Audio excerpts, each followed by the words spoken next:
So, good morning, good afternoon, good evening to everyone. Um, First of all, we'd like to thank you for attending this Asia Europe Youth Campaign Fair. So I will be one of the moderators for this session, together with Abel. So just to introduce ourselves, I'm Bianca Martinez from Focus on the Global South. So Focus is a regional organization that does research work, campaign work, and political education on key issues involving the political economy of development, um, the different institutional and ideological challenges to democracy, and how people are fighting back against those challenges, and also the different systems and practices that are being developed and organized by grassroots communities and peoples, in response to and to challenge those the authoritarianism and neoliberalism. So my co-moderator for today is Abel. So Abel, maybe you can also introduce yourself. Yeah. Hi everyone. My name's Abel Harvey Clark. I'm here speaking from Labour for a Green New Deal, based in the UK. I'm based from the north of the UK, but currently a student down in London. So nice to be here along with other youth campaigners. And I came to Labour for Green New Deal through the climate strike movement. That obviously across the world, I'm sure many of you might have interacted with over the last couple of years. Labour for a Green New Deal was set up to work within the Labour Party to really radically shift the climate policy that exists in the Labour Party at the time. I won't go on too much because I know there's going to be more speakers from Labour for a Green New Deal later in the session. But yeah, great to be here with you all. All right.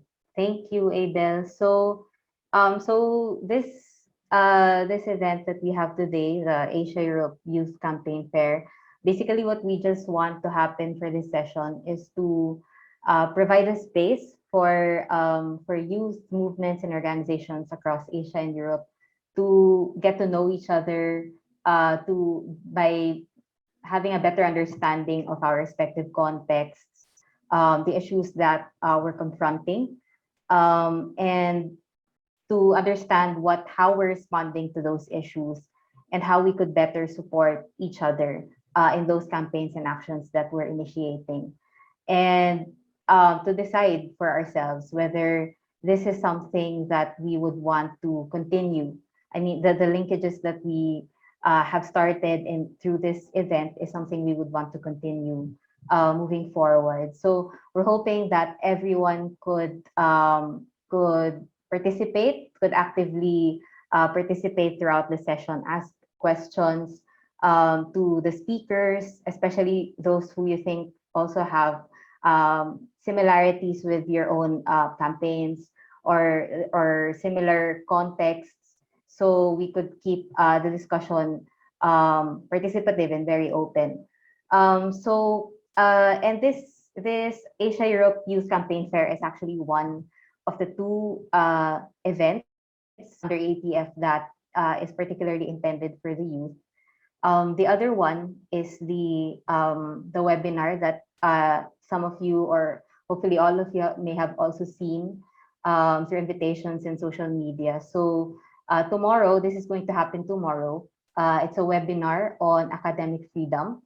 The goal basically is to have youth and students and faculty from different organizations from Asia and Europe to discuss what are the institutional challenges in the state of academic freedom and how it's being used to advance freedoms of different youth groups in the current context of the COVID-19 pandemic. So we're also hoping that you could register for this event and attend tomorrow. It's a very diverse lineup, and we're looking forward to the very rich discussions that are gonna come out of that. So, and the organizers, just to mention, the organizers of both events are Samahan ng Progresibong Kabataan, or SPARK, Laban ng Masa, Focus on the Global South, Labor for a Green New Deal, Times Up Ateneo, All India Students Association, Thai Student Union, Progressive Students Collective, Serikat Mahasiswa Indonesia, and Transnational Institute. So, moving forward with some housekeeping rules or guidelines that for this session, just to keep order. Maybe Abel could discuss these guidelines. Yeah, sure. I can just run through the stuff. So as with the whole, what you can see on the screen, as with the whole forum, things will be recorded and you can catch up later on the aepf.info website if you want to go back to sessions. Please, yeah, keep it all respectful, but in our interactions and also in the chat box, of course.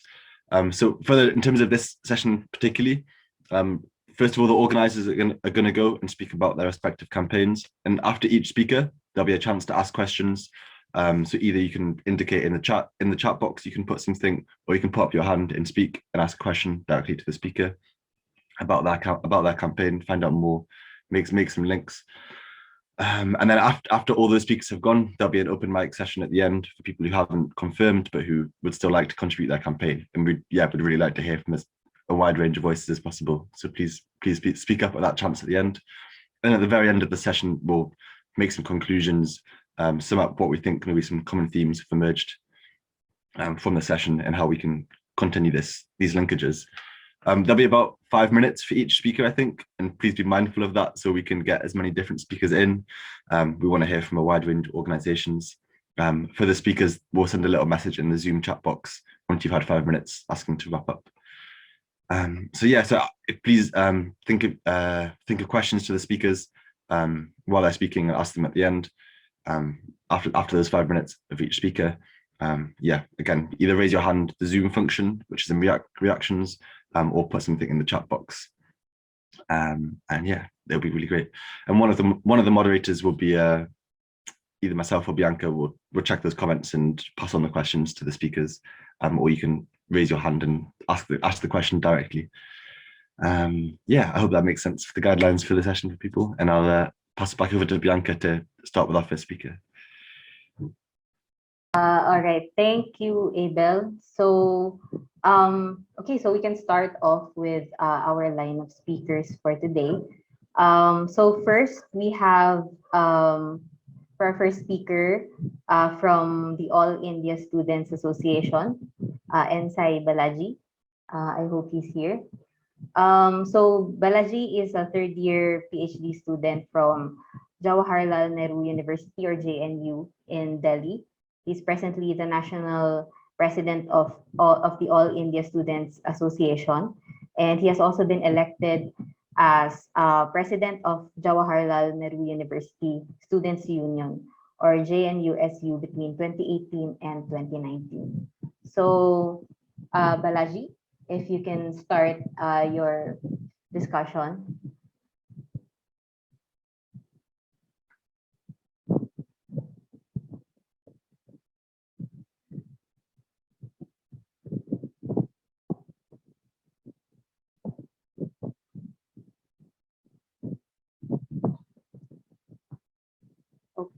Okay, so it looks like Balaji isn't here yet. Maybe we can move to the next speaker first while waiting for Balaji, and then we can just go back to him later on. All right, so Abel? Yeah, I can introduce the next speaker is Yamaranyon from Times Up Ateneo, or TUA. Times Up Ateneo is a collective of Ateneo de Manila University students. Students, faculty, alumni, parents, all fighting together against sexual violence and impunity in the university, and also beyond the university wall as well. So it's engaging in survivor-centered and trauma-informed advocacy. And for more information, you can check out their website, which is timesupateneo.org. Yeah, and Yamaranyon is a community organizer, researcher, interested in religion, politics, social movements. She graduated from Ateneo de Manila University with a degree in development studies, and is now a labor organizer for Solidarity for Filipino Workers, a campaigner Philippine movement for climate justice and a member of Time's Up Ateneo. So yeah, great to have you here, Yammer and Yon. Hope you're here, and you can speak now. Hi everyone. I'm Iya from the Philippines, and I'm representing Times Up Ateneo. Can I share my presentation? Yes. Okay. Hold on. All right. So I have a short presentation talking about Times Up Ateneo. And so I'm currently the Partnerships and Collaborations Coordinator for Times Up Ateneo. So as said in the introduction, we are a collective of Ateneo de Manila University students, faculty, alumni, and parents fighting against sexual violence and impunity in the university and beyond. So Times Up Ateneo was actually formed in October 2019 after a protest against sexual violence and impunity in our home university. So Ateneo de Manila University is located in Manila, Philippines. And as a collective of survivor advocates, we strive to ensure that our advocacy and community building efforts are survivor led and trauma informed. One of our major campaigns in Times Up Ateneo and one of our efforts for externalization is called the Halia Network. The Halia Network is named after the Ibalon moon goddess and protector of women. We aim in the Halia network to establish a network of anti-gender based violence advocacy organizations based in academic institutions. So this can be as broad as self-organized coalition of a school's community members, or even the gender-based response team of the school student council. So in Halia Network, we want to give school-based groups a nationwide access to survivor-centered national support system. So we have been experiencing local groups have been facing a difficulty pushing through with their advocacy because of the backlash and the hostility that they are facing when speaking up about sexual violence in their schools. And so having a national support system would actually enable them to be stronger and pursue their advocacy and actually win some games. We want to provide an immediate and easily accessible database of resources and organizations that they can partner up with. Essentially, when these groups have popped up all over the Philippines, they were left to fend for themselves and learn these things on our own, much like our experience with Times Up Ateneo. And so we want to make the process easier for them and really capacitate them in that way. Um, Next, we will hold capacity building lectures and workshops on policy writing, survivor-led activism, psychological first aid, and legal literacy. Since a lot of the one of the biggest hurdles in pursuing justice in sexual violence is very legal laden, and it's very litigious. And so one of the things that we really want to do is to empower our advocates. Um, so it's kind of short, but Times Up Ateneo is really open to any kinds of opportunities for collaboration. Our activities really involve research. Right now, we are doing a research on retaliation on schools and the experiences of retaliation of survivors.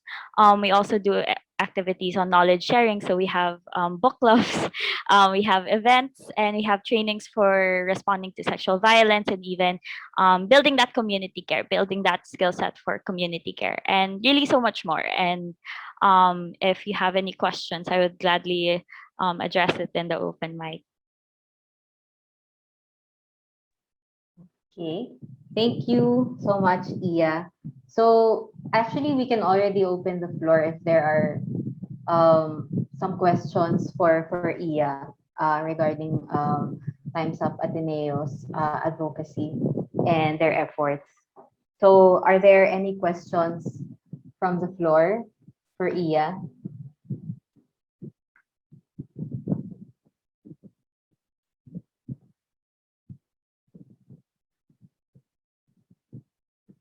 Okay. Okay, maybe we can give the participants some time also to reflect on their questions, and then they can ask later on. So we can already proceed. to the next speaker. Um, so the next one we have for labor for a Green New Deal. So Abel, would you want to introduce our next speaker? Yeah, sure. I'm really happy to introduce Tilly Cook from Labour for Green New Deal. Labour Green New Deal, as I said before, set up in 2019, working in the Labour Party in the UK, but also in wider communities, labour movement, trade union movement, to really bring the eco-socialist politics we need to transform society, both in the UK, but with an internationalist perspective, I'm sure, as well. Please, Tilly, take it away. Thanks, Abel. Thank you everyone for having me. Really excited to be here and to hear what other groups are doing across Europe and Asia. As Abel said, I am from Labour for a Green New Deal. I am one of the co-leads of our local group support team, and I'm also the coordinator of our internationalism strategy group, which is why I'm here today. So Abel gave a really good intro to kind of who we are as a group, so I might talk a little bit more about our kind of internationalist work. So I think when Labour for Green New Deal was first launched back in 2019, it was very much a kind of national focused policy campaign, looking at how we can create green jobs, build kind of national transport infrastructure and social infrastructure like social housing, run schemes like community wealth building, but all quite within the UK. And what we're doing now is developing a kind of internationalist strategy that tries to draw attention to the ways that a Green New Deal in the UK would have implications for countries across the world and the global South. So just one example of this might be that if the Labour Party had a policy to introduce a huge rollout of electric vehicles, well, something we want to think about is, what does the electric vehicle supply chain actually look like? So where does the extraction of the rare earth minerals come from? What impacts does that have on communities, for example, in Bolivia? What working practices are happening there? How are workers and laborers treated? And what impact does that have on the environment? So it's trying to understand really what a Green New Deal looks like outside of our borders. And it's also thinking about the responsibilities that we have in the UK to the rest of the world, and particularly to the global South, in terms of the speed at which we need to decarbonize. So it's about understanding kind of our fair share of carbon emissions and action that we need to take in response to climate change based on our long history of colonialism and extraction. So those are all some kind of quite big ideas. And what we are now interested in doing is turning some of those ideas into kind of practical action and solidarity.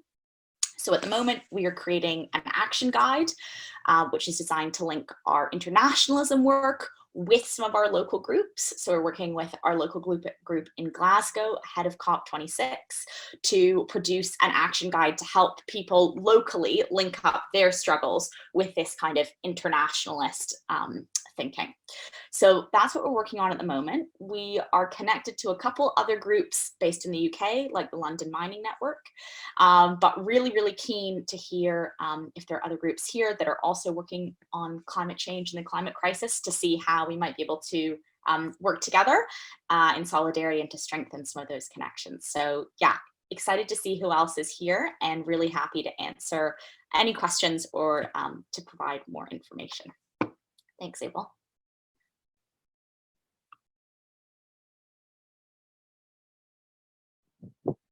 All right. Thank you so much to Tilly. So I don't know if there are other if there are other organizations also working on climate justice that would want to ask questions. Oh, I think we have a hand raised. Okay, Yeah. please go ahead. Thanks, Bianca. Hi, Tilly. I'm Harry. I'm from the Philippines, though I have roots in America and in China.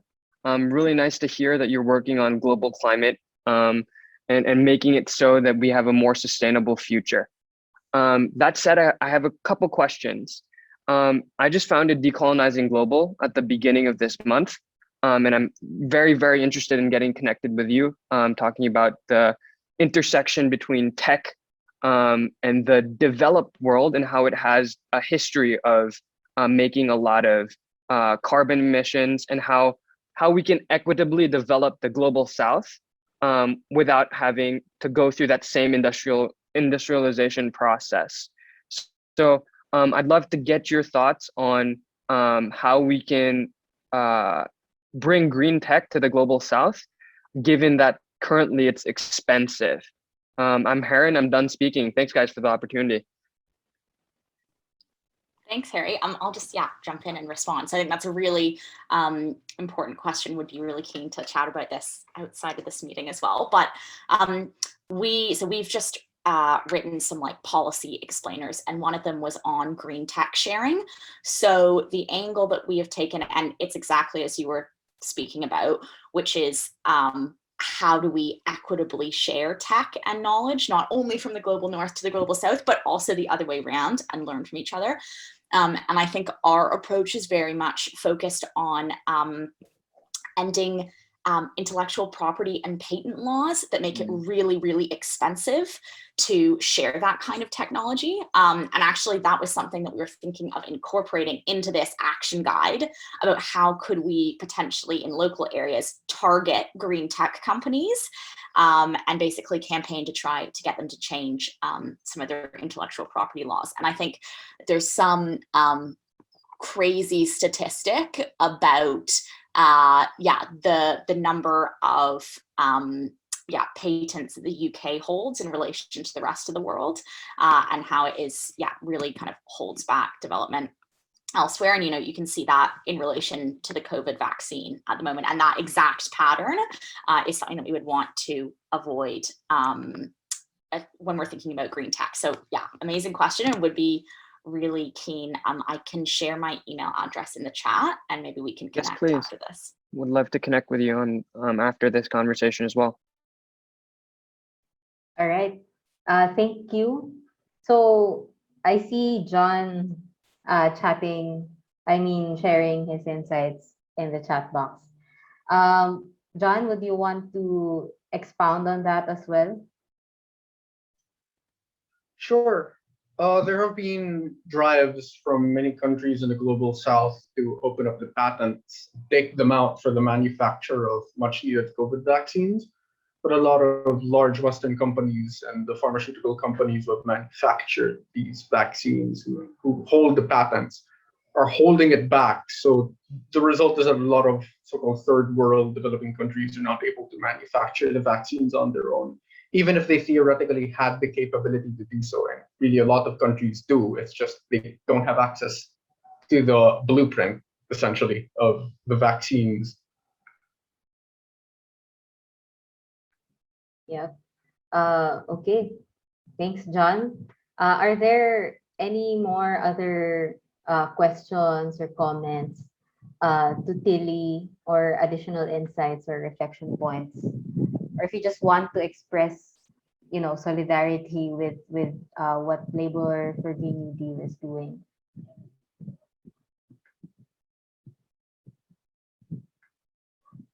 Okay, so if we have no more questions or comments, perhaps we can go to our next speaker.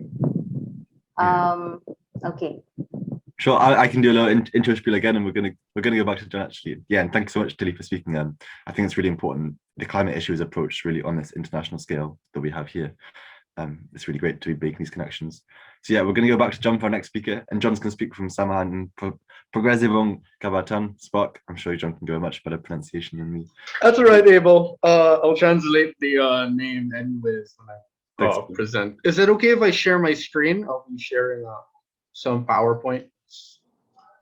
There we go. Can you guys see the PowerPoint? You guys can see it, right? Hold on. Yep. Yeah, black screen right now. Oh, got it. Oh, yep. There. Okay. Thanks. So I'm John Samuel Lazaro, the National Coordinator for Samahan ng Progresibong Kabataan, or SPARK for short. I guess in English we could translate it as the Association of Progressive Youth. And we are a socialist youth mass organization in the Philippines. Since our founding in 2014, SPARK has organized youth and students to push back against rising authoritarianism in the Philippines as well as against the neoliberal policies that contemporary authoritarian politics all over the world entails. And I'll get into what that means concretely in a bit. As a comprehensive youth organization, Spark places special emphasis on education, SOGI, and environmental struggles, as well as building closer links with labor, urban poor, and peasant movements in the Philippines. So I'm really here to basically talk about all of the lengthy campaigns that we've had in the past year, mostly revolving around the situation of education in the Philippines. Conditions in the highly privatized and deregulated education sector have rapidly deteriorated in the Philippines. Education policymakers decided for an abrupt 100% shift to distance learning early in 2020, even as students and their families could not afford such a move.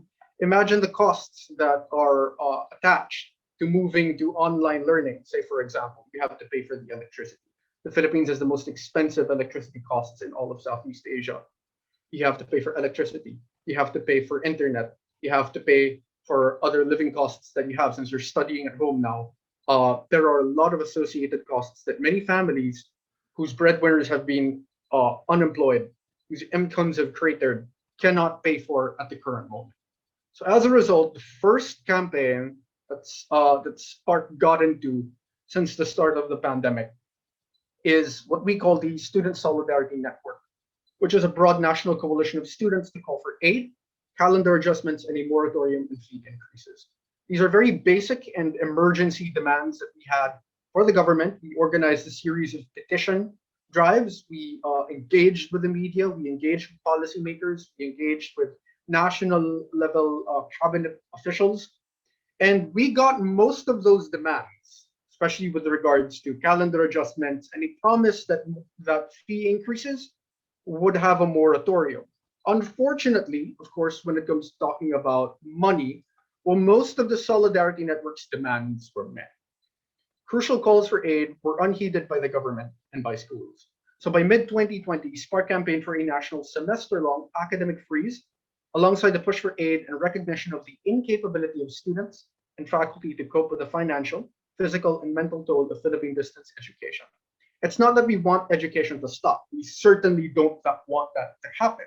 What we were asking for was extra aid, was sufficient aid, in fact, and wage subsidies as well for education workers, so that education becomes a bit more viable for us to undertake during the pandemic. Unfortunately, because those kinds of demands were not heeded, you needed some sort of a break in order for students and faculty to be able to cope with the conditions of education in the Philippines.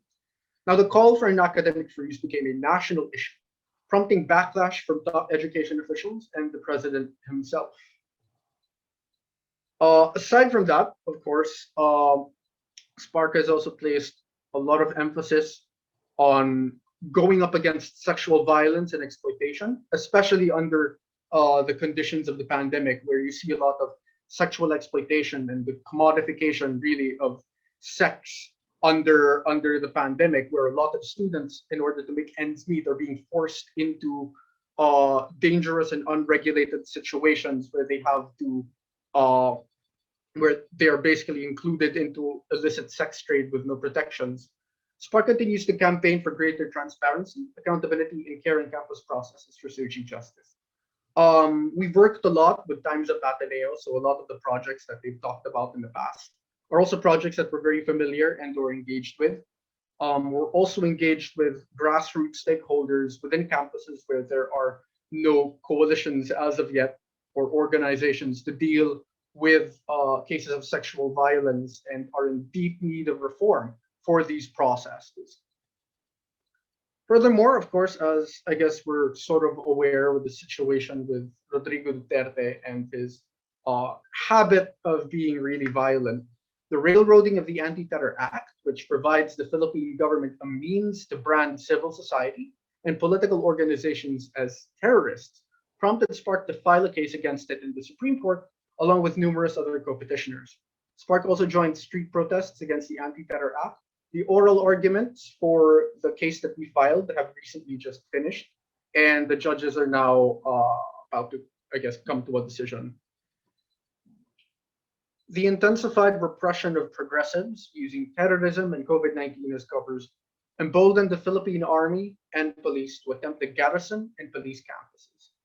This led spark the call for a defense of academic freedom using various methods, mass actions, critical support for civil rights legislation, public discussions, of course, among the many other ways that we as an organization, as well as our allies, can stand up and defend academic freedom at such a crucial moment.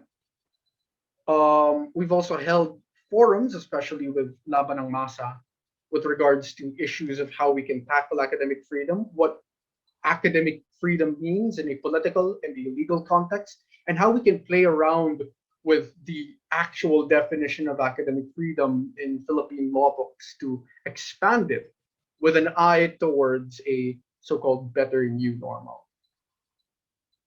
So mid-2020, Spark put out a manifesto for changes for a truly pro-people new normal. Such changes focused on, among other things, the democratization of education.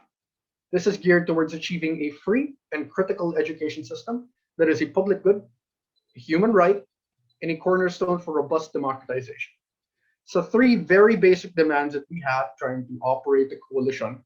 Three very basic demands that we had was to fully subsidize all schools, universities, and higher educational institutions from the lowest levels of the tertiary education to ensure adequate equipment and facilities and to independence in the private sector, especially with the tertiary education sector, which is 80% dominated by private companies. Enact a progressive nationwide Magna Carta of the youth and students and review all student manuals of educational institutions. That's because we want protections for students. We want to guarantee academic freedom.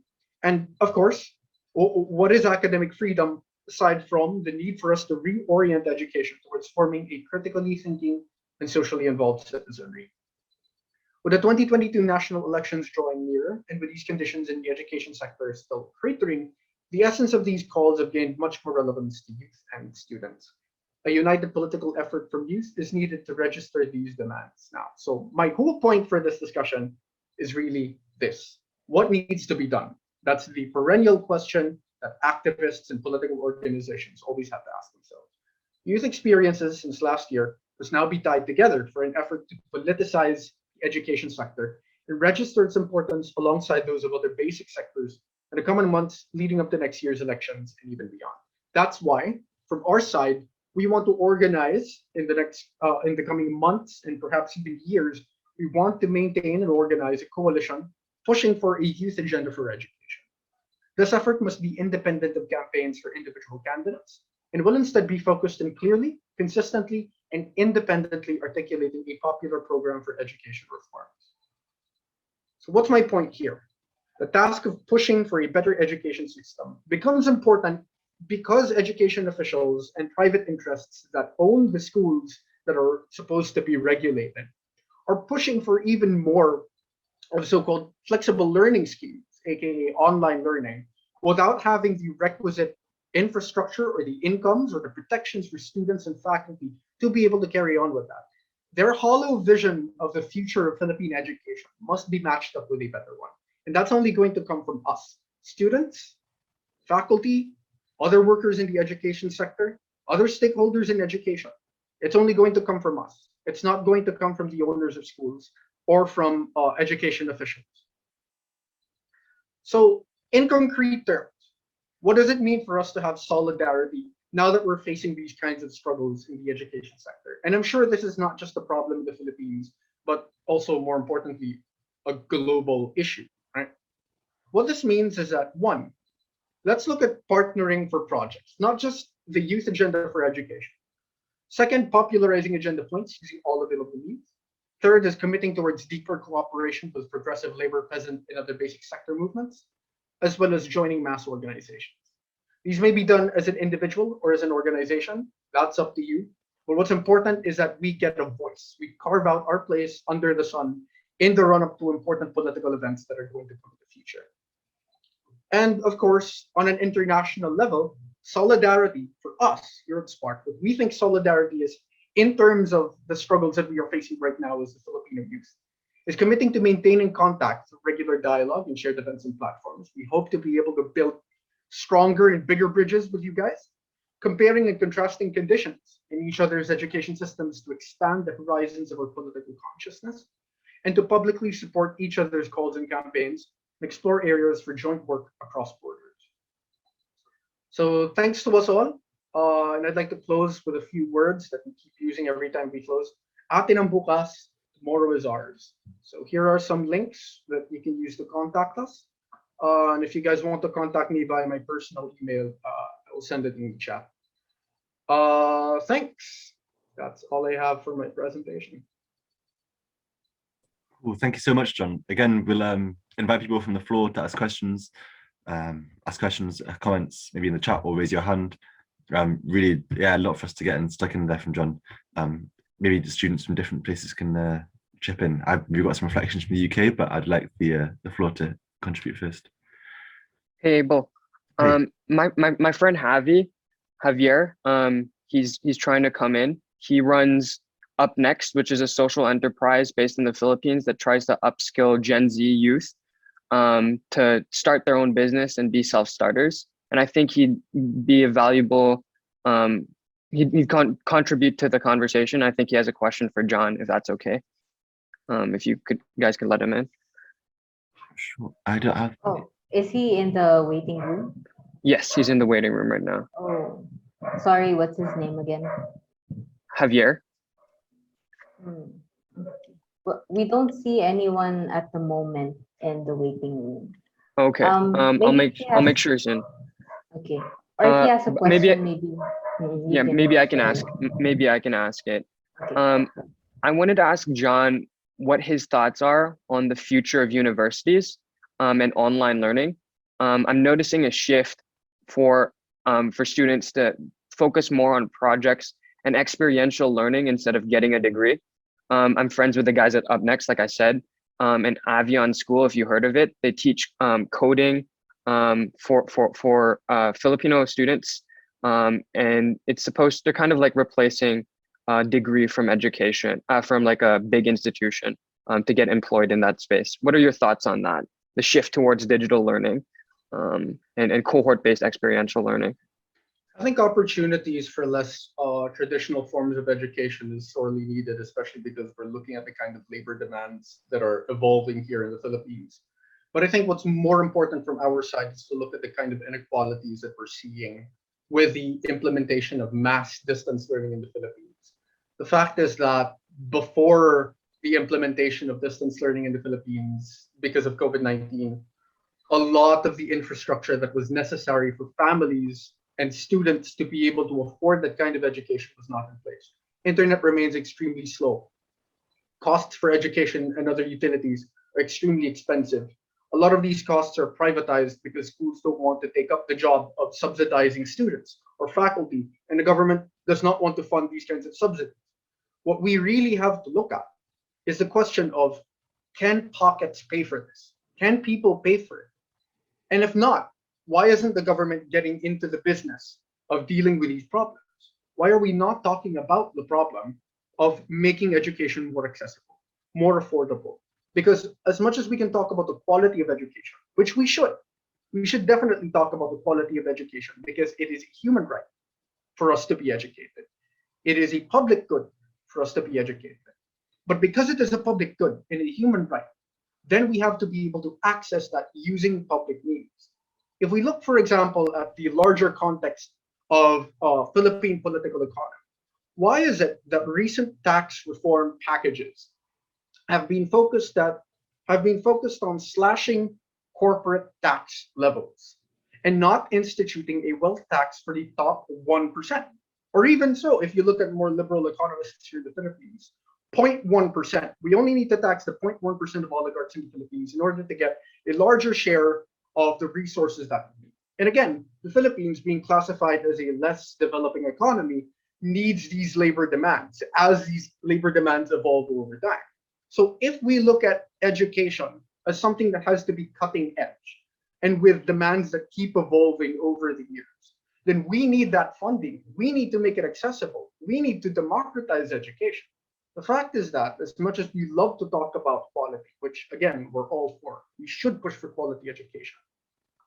Basic education itself is not accessible in a political economy of education here in the Philippines that's dominated by predatory private interest. I hope that answers your question. I'm sorry. That really does. Thank you for that. I agree 100% with what you're saying. I think access, better internet will be able to upskill. Will be able to upskill the global South in general and cooperate and catch up with the rest of the world. I agree 100%. Thank you for the work that you do. Thanks, John. And I quickly referred to a question in the chat as well, if that's all right.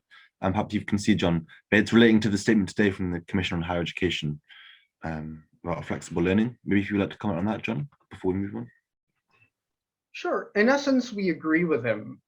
As much as Commissioner De Vera is really the mortal enemy of Spark, we have a lot of run-ins with him when it comes to talking about education policy. We're kind of rivals when it comes to talking about this.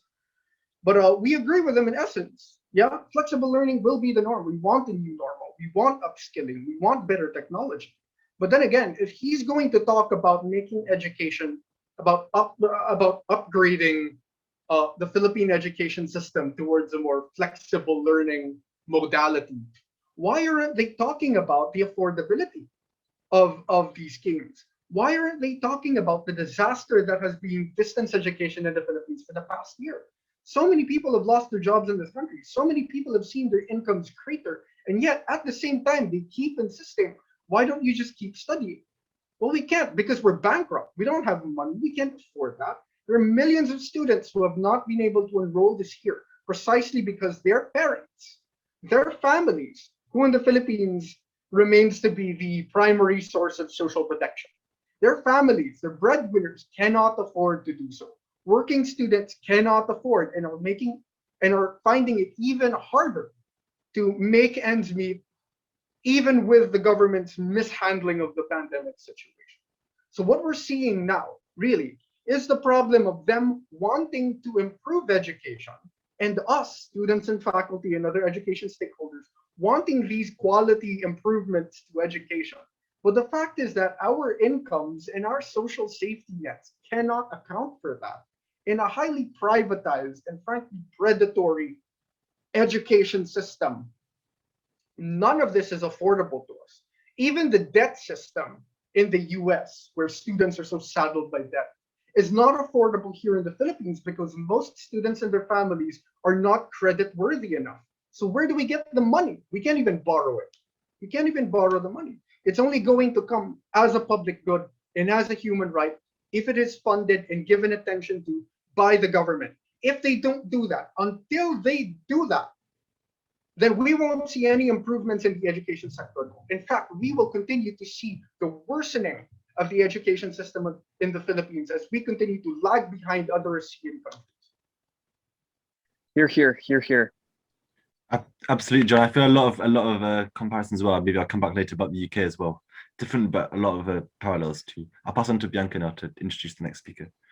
All right. So thank you, John, for that very impassioned presentation on the state of education here in the Philippines and other, interconnected issues and problems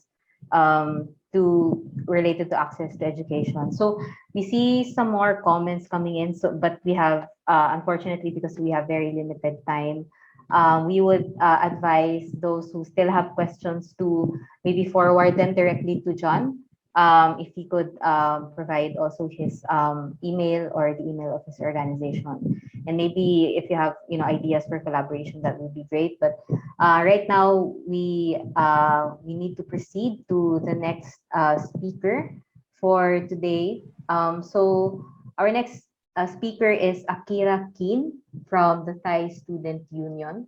So the Thai Student Union is a youth network in Thailand that advocates for nationwide unions for students and learners in both formal and informal schooling systems. So the network aims to counter authoritarian culture, unite as student voices in the education system, as well as reclaim human rights and dignity from the current dictatorial rule in Thailand. So, Keen, are you here? Yes. Greetings, everyone. Greetings, Bianca and Abel. Uh, So I am going to share my screen now. Please wait a second.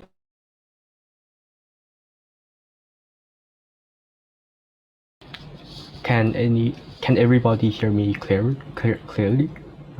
Yes, Okay, we thank can you. hear you.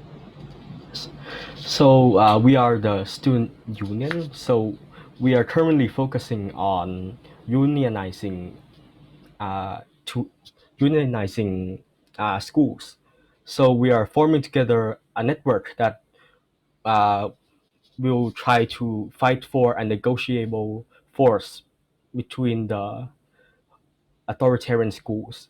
And in my opinion, I believe that the school system in Thailand has been worsening uh, with nationalistic values since the 2014 coup by the Prajuch hegemony, and it creates a system of ideological, ideologicalized education, which the media is propagandized, the materials and the morality of the students themselves are alienated from their former diversity, their former uh, identities as they are in Thailand.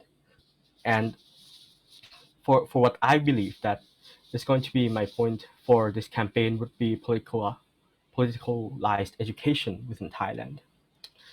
So my campaign today is going to be countering the Education Legislation Act, which is uh, a legislation act that is going to go in our parliament on next week.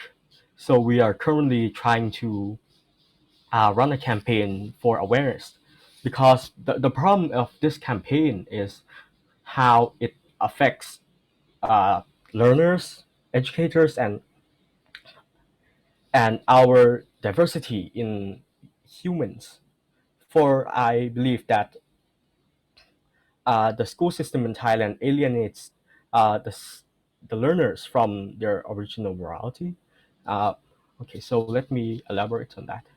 So this the Education Legislation Act that we going into our parliament has details on like Article 6, 7, and 8 that uh, is the limits the ability of each learner and their rights for education, uh, like saying that they shall embrace Thainess, embrace nationalism, embrace values, religion, and uh, the structures, the institutions of the state. And from the statement that I have just said, the Thai state is trying to neo-colonize them.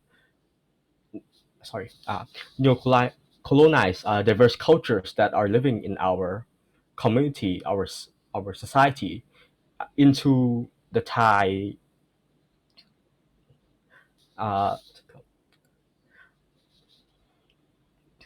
the Thai current of education and nationalism. And I this nationalism of what I'm talking about builds up for years and years, since like for 100 or 200 years ago, because from history we are uh, seen with we have Cold War in between the USA and the Soviet. So this nationalism make the Thai student to be like love their country a lot, like Nazi in German. okay. So my point here is our movement and today. So we are a recently formed group. Uh, we have very less members, and we are still recruiting. And today, about 3 hours ago, we had a campaign at the Ministry of Education. We performed a performance act of us being tortured and alienized, dehumanized by the school system itself. And today is actually the 7th anniversary of the coup d'etat of Prayut Chan-o-cha 7 years ago. Yes, and for our call to action, we are now currently running the campaign that I have just mentioned, and we are also running and unionizing our networks in Thailand. We are trying to recruit members to communicate, and we are slowly trying to make a negotiable force in Thailand. Another of our campaigns will be feminine products that are capitalized in schools. So we have a school commissary, or yeah, kind of like that, but they overprice, they capitalize on the feminine products, making it harder for women and others uh, to be able to use it in an emergency. And I believe that feminine products should be free to use in our school system, because the school itself will try to uh, capitalize, nationalize, and dehumanize our understanding of our worldness. And so I believe that it leads to the current student movement in Thailand, and we wish to achieve our goals. And for our focus, we are focused on reclaiming the human dignity, reclaiming humanism in the current of our school system. And we're very happy to work with other international or local organizations. And so we would create a network, and so we shall achieve this with time and perseverance. Are there any questions? I'm sorry. Today I'm very exhausted and I cannot speak very clearly because I feel that I'm speaking in circles. Sorry.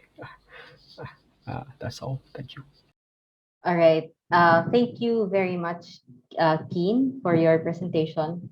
I think Keen raised a very important point about the integration of right wing propaganda in education, which is also I mean it's a very real issue in education systems in different parts of the world. And I think one of the speakers, Balaji, could have shared about that also, but I don't think he's here right now. But are there questions from the floor for Keen, or additional insights? I see a lot of the participants um, are expressing, are thanking Keen for the presentation. So if you have like additional reflections or questions or expressions of solidarity for Keen, please raise your hand or just share it in the chat box. If there are no questions, I do have one question for Keen or for other members of the Thai Student Union who might be here, because I think I think there's a lot to learn from the student and the youth movement in Thailand in terms of how you're organizing students and sustaining the movement in the streets even last year amid the pandemic. So I guess what my question is, what how are you, for example, it's also very interesting how the youth movement in Thailand is able to recruit very young students and inspire them or encourage them to go out in the streets and join the protests and join the campaigns and organizing. So what I guess what would be the strategy of the Thai student movement or the Thai student union when it comes to organizing and sustaining the movement even in the middle of the pandemic? So uh, we we were doing awareness campaigns in our school before uh, coming to the movement, the current movement right now. We the current movement in our schools were like talking about our oppressive authoritarian structure of our school, turning the institution of education into the model of the state, full of nationalism ideology and tainted education. And so when at first there were many student movements that were arising in many schools, and so they turned in to the streets. They understood that they were fighting for their futures, because for this cause, I we are all fighting for our futures, our our ideals in the future. For for what now? Sorry. For what we are doing, uh, we are risking our future. We are getting arrest warrants. We are, yeah, but just to get to the point, I would say our method is just un- to get politics in discussions to classrooms. We go to the point of un- understanding the relation of human and human without the social factors of understanding what is happening right now, what is happening to our reality that we are living in. And so from many campaigns we have run, I'm actually a bit new to this like student activist movement, but I get the point that everyone is doing it for their future. That's all. We understand what we are fighting for, and so constitutes to our will to fight. Yes. Thank you. I am the member of student unions, and I want to support Keen in this point because I think and like that last 30 or 20 years ago, the people that come to protest at least is college students, but nowadays is almost high school students. And like me, I'm just 16 years old, and I run my project about the sanitary napkin in my school, and I want it to be global. Like there are many people arrested because of the protest, and there are many people die in because and they disappear and they cannot find them to so that the many students in Thailand have a lot of questions, and they cannot like teacher cannot ask like why the previous king died, and they cannot answer all of my questions. And there are many questions of student the Thai student that like um like my parents say that you don't have to know, but why you want to know that, and is this not important problem that you have to solve in your life, and you don't have to know a lot of questions in my head and my friend heads too. And like last year there are many protests in Thailand that can answer all my questions, and I think the key question too, like right. And so it is a like this is a point why many students in Thailand, just some secondary school or primary school, come to the protest that very risk because I think the 7 years of coup d'etat teach me a lot and teach our teach us a lot that we have to fight for our future. So although they have many things that reach me, that many people are raised, but I think we have to fight for our future, because if the coup d'etat is very long like this, and 10 years or 20 years, we have to fight for our future some days. And if we don't have, if we not fight today, and I think we have to fight someday. Thank you. Okay. Thank you very much for Thai Student Union for your inputs and sharing also your experiences and your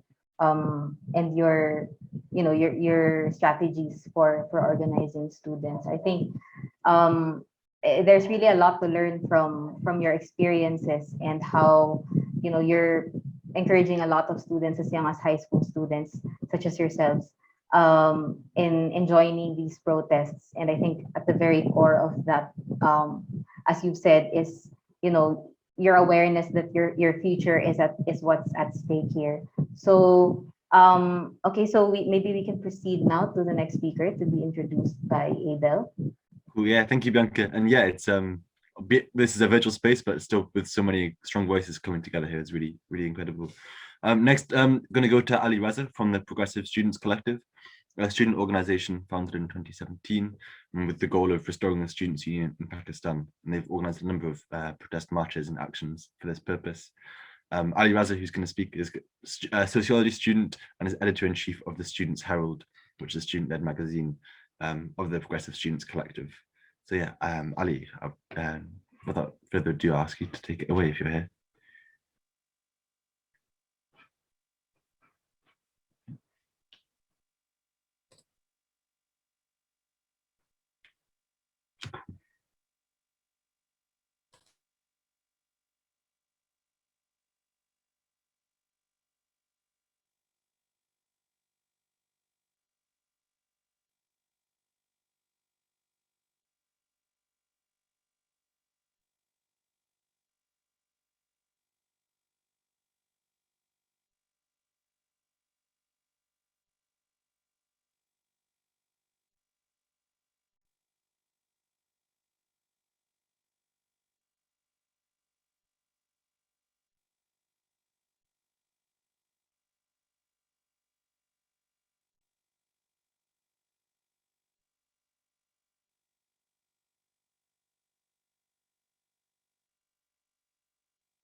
Hello, Ali.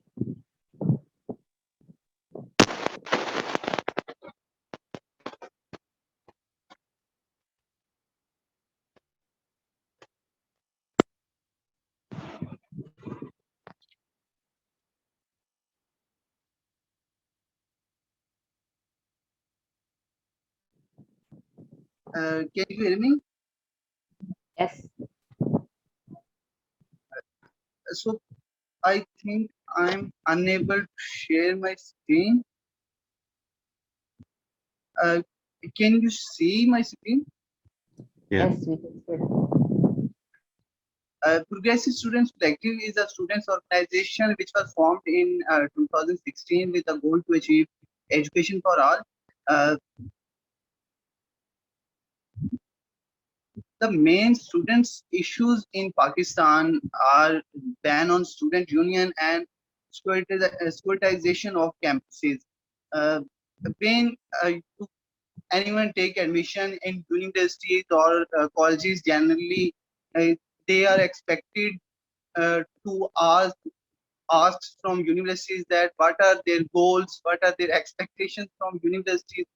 But it is very unfortunate that when we take admissions in universities, first of all, we had to make an agreement with universities or schools that we will never take part in any political activity, which means we can't raise our voice in any student issues because the students union is banned in Pakistan since 1984. this ban was put into it by military dictator Ziaulak, but unfortunately, this ban is tamed by civilian, so-called civilian governments of Pakistan. So we the second the, that's why during pandemic everyone had to face many problems in education, but uh, we were facing more problems than anyone else because we didn't have our representations who can communicate our problems with authorities. That's why we were suffering during pandemic in we can say double way. The other main problem is securitization of campuses. You can't imagine in Pakistan, most of universities have military or paramilitary forces uh, who who have established stations in campuses. The purpose of these military stations is to control students, to threaten students, to curb their voices. So we are struggling for student union. Uh, for this purpose, uh, firstly, in 2016 70s, uh, we started study circles in different universities, in different parks to engage with students to make them agree on a student on the issue of student union. Then in 19 in 2019 2019 Progressive Students Collective uh, engage with different students organization. In fact, 20 students organization who hosted an activity and make a coalition under the name of the Student Action Committee, uh, under the banner of the Student Action Committee. We next and under the banner of Student Action Committee, we held marches in different uh, cities of Pakistan. In fact, 50 cities of Pakistan. Uh, uh, we did this in 2019, 2020, but unfortunately, still Pakistani government don't lift the ban on student union. Uh, Instead of lifting ban, they make us threaten, and for this struggle for these activities, we had to face serious consequences, which were that the state make treason charges on our students. They were arrested and were jailed for several months. And uh, in 2021, our 5 students were abducted, and after um, many hours, they were presented to the court after the protest from our organization and other organizations. Uh, they also had to face cases, and still we are facing different cases.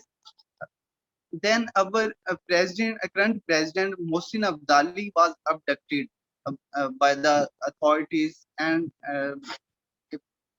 literally abducted, and we were finding in police stations, in military stations. Uh, uh, we were saying that even if he commit any crime, you can uh, put an FIR or register an FIR and bring him to the court. But they were uh, not even showing their his presence.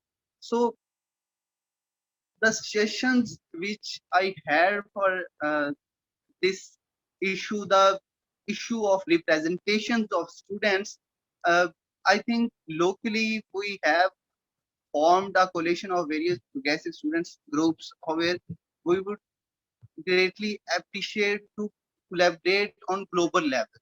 So I think we should have to make organizations on global level for solidarities and cooperation and learn from each other. Uh, that's why I suggest that we should, at the end of this seminar, we should take a step and form a coalition, international coalition of different students organization to collaborate with each other, because I'm very happy to learn. I'm very happy to learn from the struggle of different comrades who were discussing their campaigns in this seminar, like Marnan talk about women issues, Tilly Green Camp campaign, and John were uh, talking about education campaigns. So I have learned a lot from these comrades, and I am very happy and excited to collaborate with them in future. So again, I am repeating that we should make an organized international organization to continuously engage with each other and to learn from each other. Uh, we Progressive Students Collective have four sub-organization: environmental collective, which is working on environmental issues; women collective, which is feminist students collective, which is working on feminist issues; and the magazine, our magazine, the Students Herald, uh, which is working on which continuously report the students' issues nationally and internationally. So I think our collective, environmental collective and feminist collective, can coordinate with the campaigns of Tilly and Mernan, John.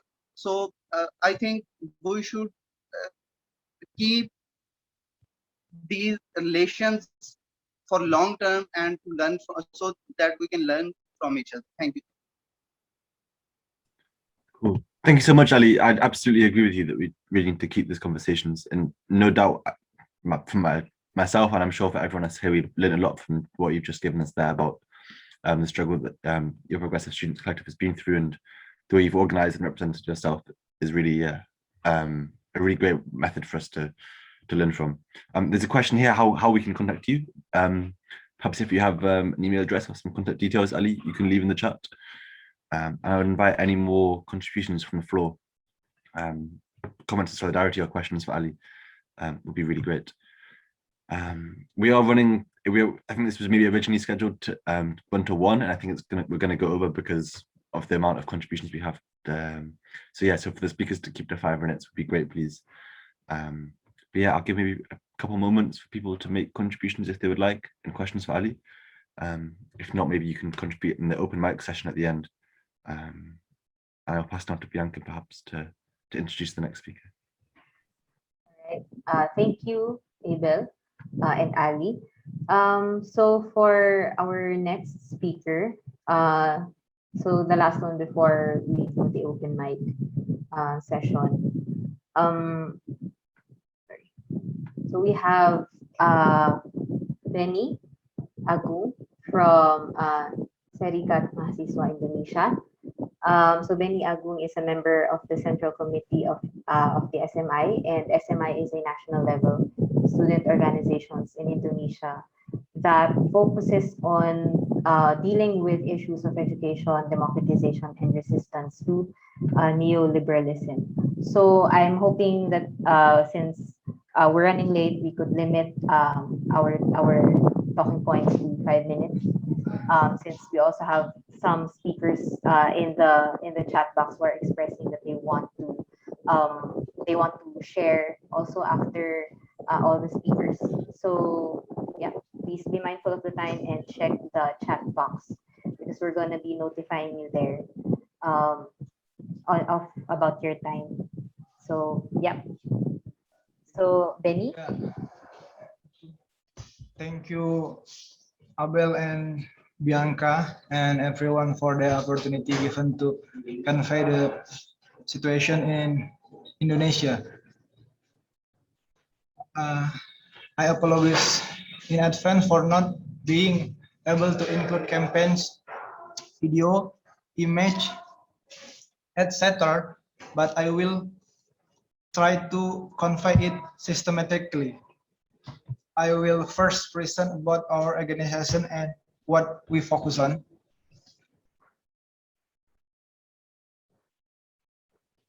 SME or Serikat Mahasiswa Indonesia or Indonesian Student Union has focused on social, economic, and political issue, especially on educational issue, anti-capitalization of education, and it really dominates in Indonesian today. Indonesian Student Union also belong to a political front of various sectors. It's named KPR, or Unity of People's Struggle, consisting of student, laborers, and peasant. Because we recognize the struggle to bring about free, scientific, democratic, and have a populist vision of education. This is my struggle platform organization.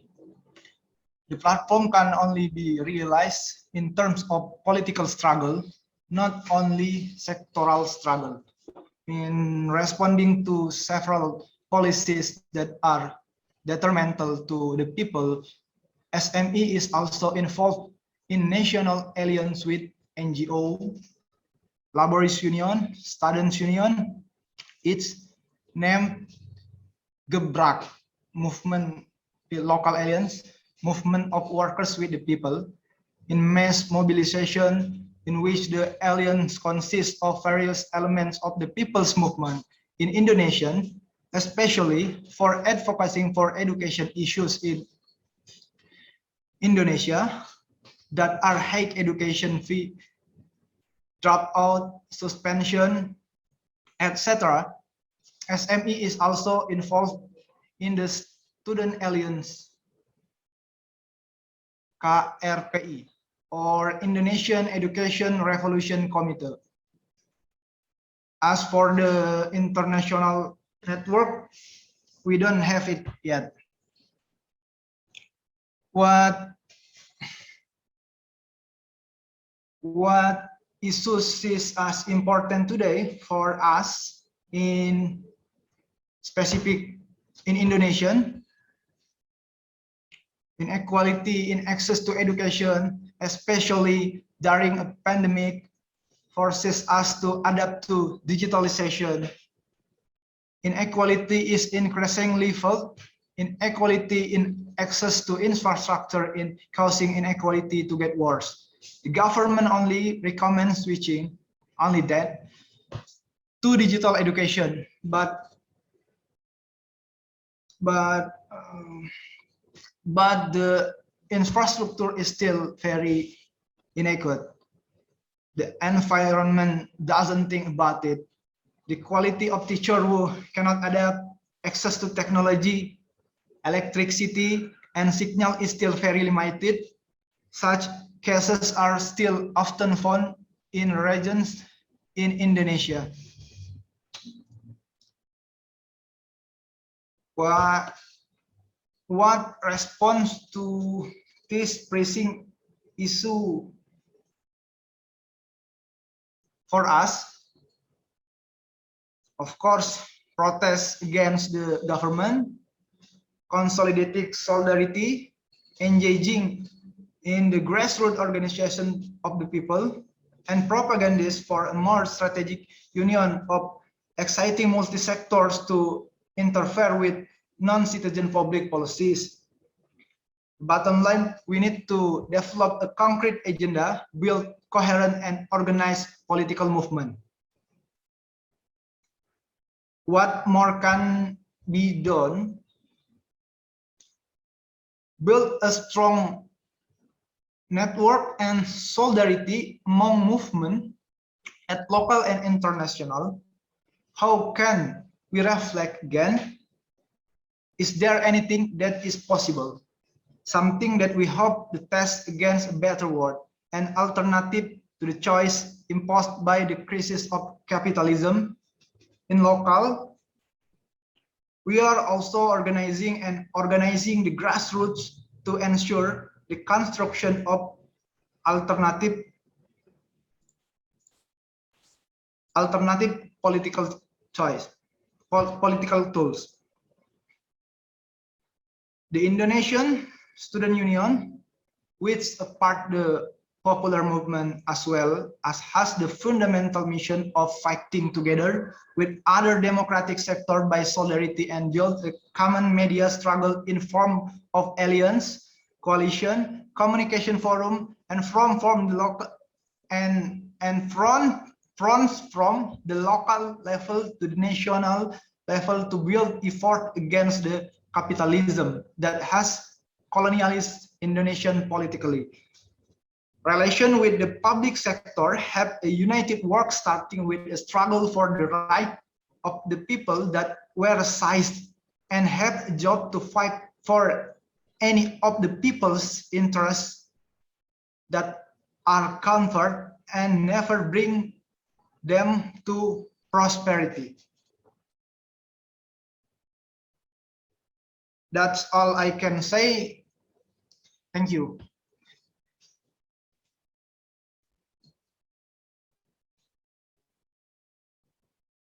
Hey, Benny, maybe you can also plug your socials and how they reach you in the comments on the chat.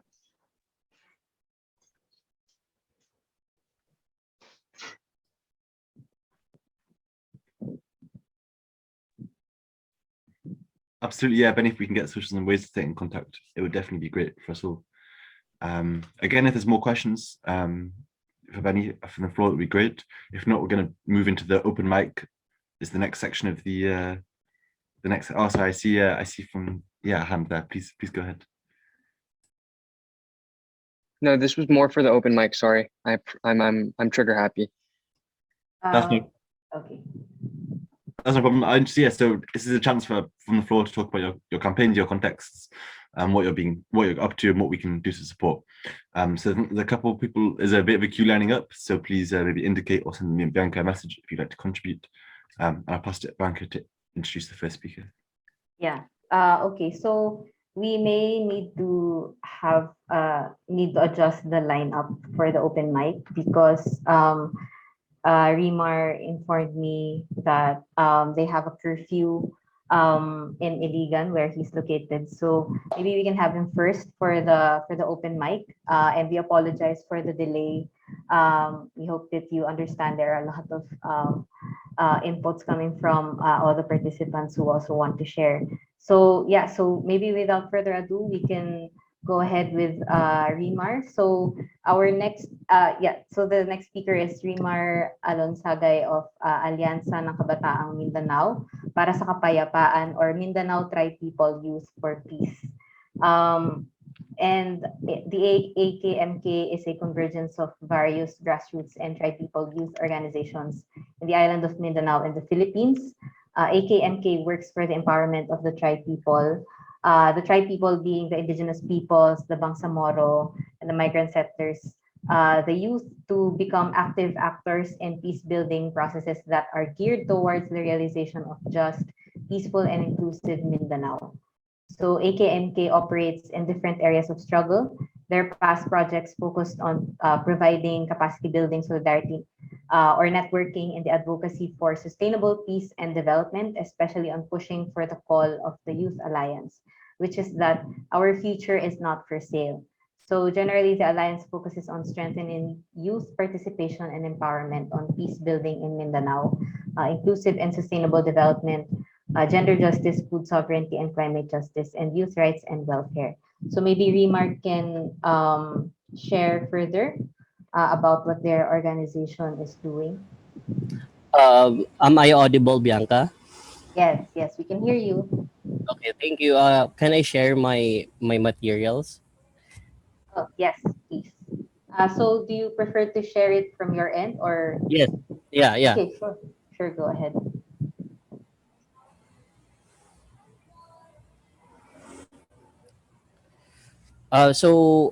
Thank you for understanding. We have curfew here in Iligan, so maybe we can have just more conversation and discourse after, like, in the open mic.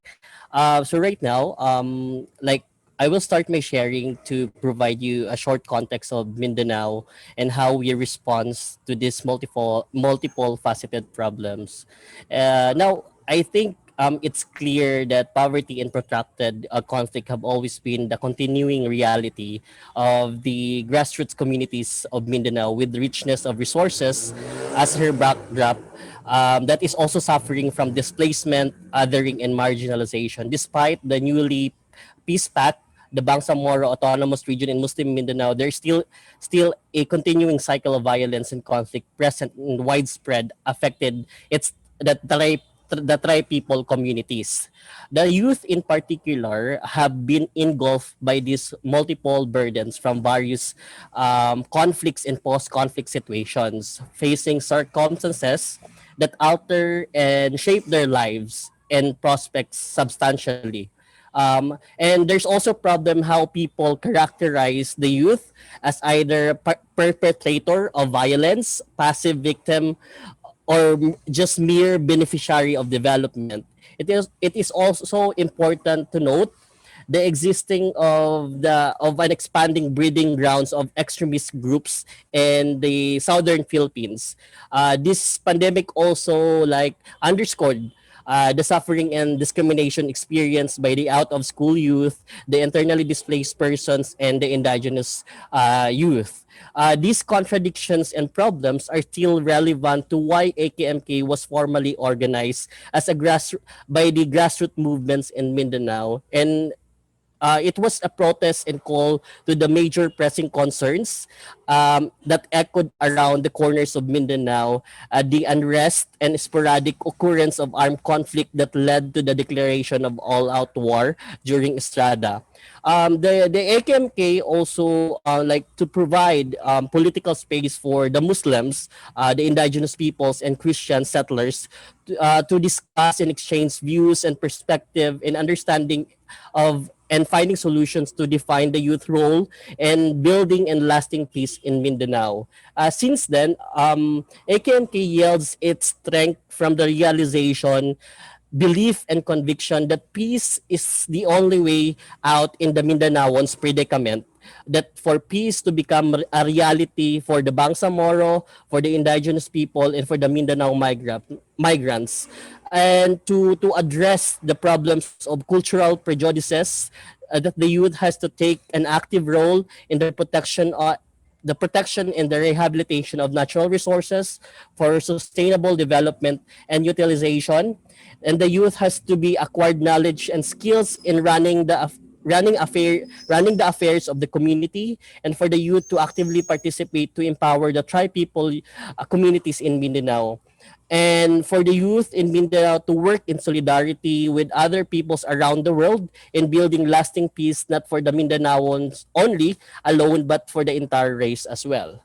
Our critical support has consistently stress on the inclusivity in all aspects concerning the pursuit of long-lasting just peace in Mindanao. Inclusivity in the sense that no other people's right will be undermined in whatever initiatives that would only cater a few. The alliance actually believes that the only in a genuine grassroots involvement could realize and operationalize the sense of ownership in all processes. The AKK actually works with five pillars. We have the culture of peace, like it's actually knowing and appreciating each other's culture, like through interfaith and intercultural dialogue among tribe people. We also have youth empowerment. As youth being a dynamic sector imbued with idealism, we also have a campaign on sustainable development. Like we need to advocate for the right of nature to sustain the while there is development, we need to have a sustainability with the environment. We also have good governance and international solidarity with the struggle for peace in Mindanao is to be advanced, not isolated, but in the context of the global movement for peace, and the Mindanaos, including the youth, shall in solidarity build peace. So right now, I'm going to share with you some our major stories, our stories and journey for peace. So here, if you can see my screen, It's actually an online initiative, a peace building initiative last December. It was actually an online campaign to celebrate and to call for the Mindanao Week of Peace. It's actually an annual celebration among grassroots movements, among social movements here in the Philippines. So we had this online campaign. We also have this. We continue provide learning spaces for young people to discuss different issues and problems affecting the youth. Like for example, on the Indigenous Peoples Right Act, like the situation of the internally displaced person in Marawi after the 4 years Marawi siege. Like we also discuss a lot of issues pertaining, like for example, a lot of people right now um, can't go to school, can't go to online because they don't have resources, especially those in rural areas. We also have problems, the out migration of the youth in the rural areas because of the lack of opportunity in the rural areas. We also have this the arts workshop and arts camp. We had this year and the last year. In these are a few of the results and output of our art shops. We actually realized that through like enhancing and developing their skills, we can actually invite more young people to engage with the movement, to be more to become an active and to use their skills and expression of the advocacy. uh like this, we have this like a compact showcase of their skill. Like while there is someone is painting, there is someone who had a poetry concert. So it's actually a compact showcase. So we Remar, yes. sorry. Are you moving the slides? Because from my end, it seems like it's just in one slide. Oh yeah, yeah, actually I'm moving the slide. It's still in the Our Stories, Our Journey for Peace. uh uh how about this one? Not. Yeah, it's still there. Maybe we could try to share it from my Yes. end. But Yeah, please sure, just sure. continue. Just continue. Yeah. And I'll try to follow you. So I'll stop sharing so maybe Bianca can share now. So like for the like for the arts workshop, we actually did this like annually to have like to give space for the artists. Like we have the visual arts, we also have a songwriting composition among the childrens of OFW, like those people who went abroad. And like we also have spaces for like students who have this uh, like like have this interest in literature. So we have that. And Bianca. Yeah, sorry. It's taking a bit of a while to Okay. download, but I'll flash it as soon as it's available. Okay, thank you. So we also have produced some musics and from the workshops, songwriting workshops, and we had this actually had this previously we have this studio where the artist the artist who can like record their music. So we have this recorded their musics, and we distribute this to our communities as well as partners organizations. um, we have this in my slide. I put the link of the music album. It's called the Himig Hetonad Ang Himig ng Kabataan. So we have like 11 songs recorded in the link. I hope Bianca can like share it. So we also have t-shirts, merchandise. It's more on like organic farming and climate justice. And we have like it's for the income generating project because like most of our contributions are coming from like contribution from the members and also contribution from the community. So we need to have more income generating projects to have more a lot of activities. So There. Can you see it? yeah, Sorry for that. Go ahead, Reman. okay. So I'm on the like t-shirt merchandise. Uh, if you can see at the top. Oh, sorry. At the top. Yeah.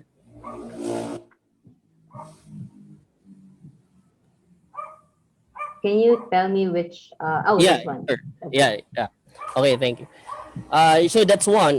That's one of our like t-shirt merchandise for our IGP. So next, Bianca. So this is our also our campaign with like for this for the previous election and now with our campaign for this coming elections. We capacitate young people to have their voice, like to have like voters education to various grassroots communities in Mindanao. So next slide.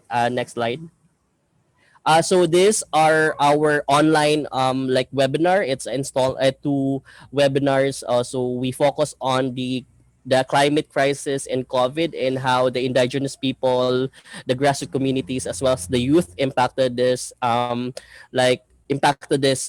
climate crisis that we have. So we invited like the Greenpeace as well as our international comrades in the Netherlands. We also have like the indigenous peoples discuss about their plight. Next one, Bianca. So this one is we since AKMK is actually like campaigning and like taking action in all forms in all aspects. So we also had this like partnering with the academ to ensure that they are not detached from the reality. So we discussed about how we can partner more about like how we can build relationship to build peace and development in Mindanao. Next one. So we also had this space for like for the women during the Women's Month. So feminism for the 99%. So we had this like it's an annual space for the young women to provide spaces to discuss about the impact like of the impact of capitalism, the impact of patriarchy in the society. The next one, Bianca.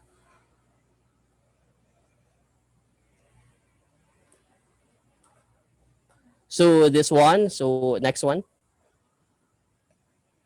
So we provide young women. So also this one for the LGBT space, we also provide during our biannual Mindanao Tri People Peace Camp. We provide spaces for LGBTQI space to discuss about current issues and problems they confronted, and we also have like online campaign. For example, this one, Justice for Jennifer Laude. Next one.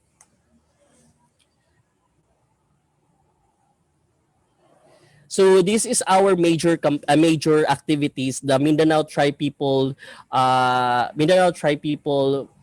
Youth Camp. It's an biannual activities gathering 300 to 500 young people across Mindanao to discuss about the present issues on peace, food sovereignty, student, a lot of issues that the youth are confronting. So we also have this form of lobbying with the Bangsamoro Autonomous Region in Muslim Mindanao and LGUs. We present the Mindanao Tri People Youth Development Peace Agenda to integrate this a lot of like components in the Mindanao Tri People Youth Agenda. Next one. We also joined this lobbying with the Greenpeace during the policy formulation of the climate emergency bill. Next one. So we also have this activity, the climate strike, to um, to call for climate emergency. Next one. So like we use forms, like we go to like Fluvia Parade, Eco Walk. We actually joined the 92 kilometers walk. So to stop the coal fire plant here in Iligan. Next one.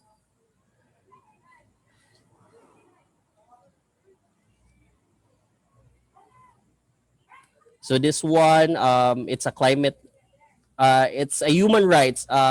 We also have a campaign on human rights, and human rights are not negotiable, non-negotiable. So is our future. So we have a lot of activities during human rights, like the December 10. Next one.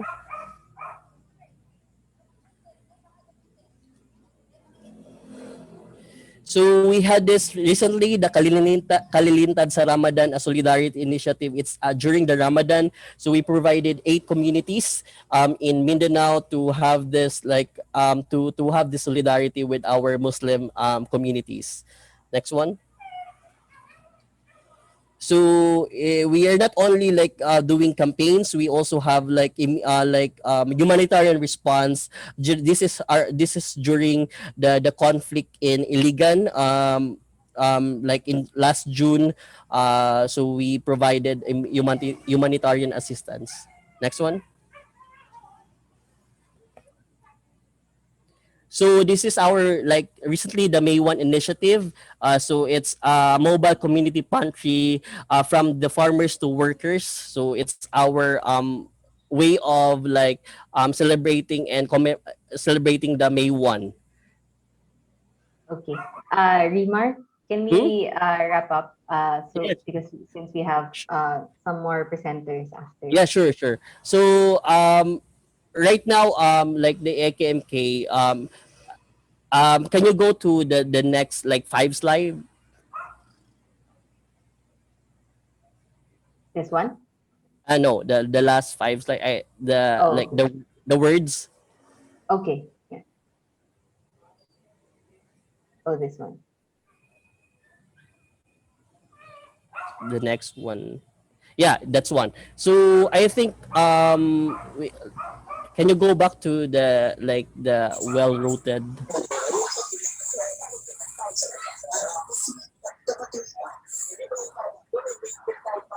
So uh, so I think this is like to give you the idea why we are doing this, like the values that drive us to engage and continue peace building. First is we have this well rooted and well grounded with the communities to make sure that we are not detached from the reality. That's why we have this like community immersion with the communities, so that during our to analyze the problem, we are not detached from the reality. The next one, Bianca.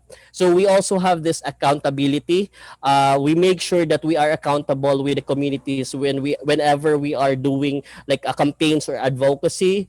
So to make sure that we are accountable in every process that we have. Next one. We also believe that the peace builders, like it should be reflective and critical in all aspects, especially right now that a lot of fake news in the internet, in the social media. We need to be critical about all the issues and be reflective. We also believe with intersectionality, because we see that a lot of problems, every issues that the youth experience, are the issues that the farmers, the women, the LGBT, and all the other sectors are confronted. So we also believe that these kind of like components of peace buildings, we need to embrace this in order for us to go to continue our struggles to build for a conscious and constructive communities. I think that's all, Bianca, and thank you for helping me to share the screen. Thank you, Remar, also for the very comprehensive and informative presentation. Um, I think the experience of AKMK is also a very is also a very important experience where we can learn from each other. a lot because it's there's a convergence also of the issue of the state of unpeace in Mindanao and how it's affecting youth from different sectors and peoples. So yeah, but because of the limited time, we need to proceed with the next speaker. Abel. Yeah, I'm gonna ask. I've got a few more. I'm sorry I forgot any industry stuff before, but EDGP. I think decolonizing global. We're gonna hear from next.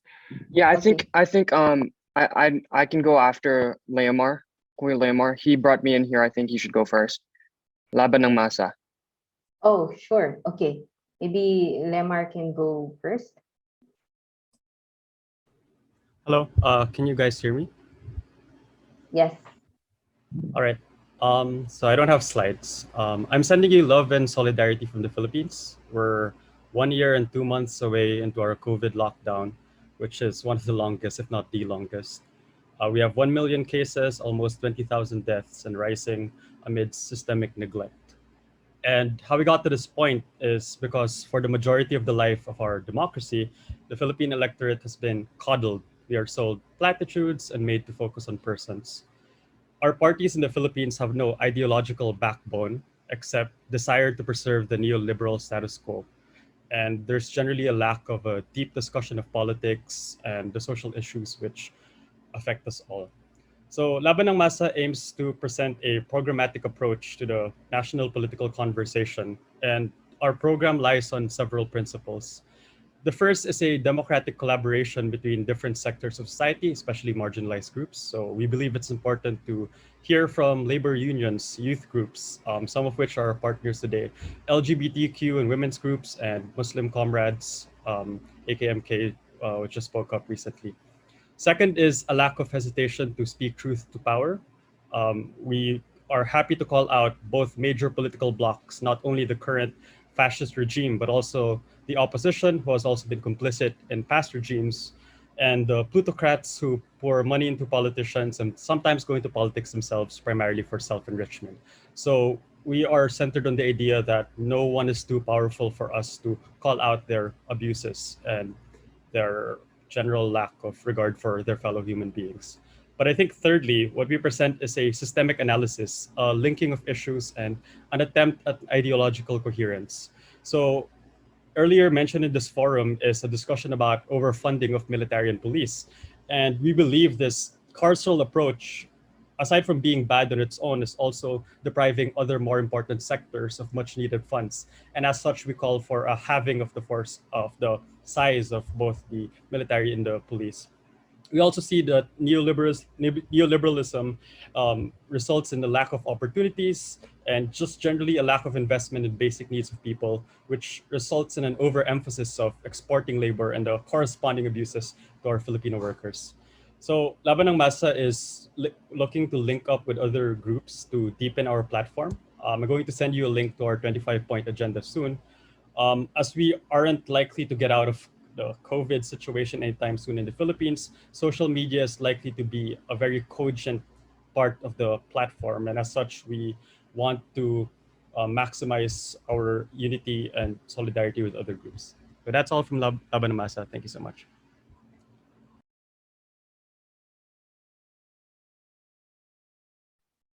Okay. Thank you, Limar. Maybe now we can proceed to Javier. I'll go first, and then I think Javi can go next. I have a deck, and I'll just present if that's okay with you guys. Yes, sure. Okay, thank you. Let me see how this works. I have too many tabs open.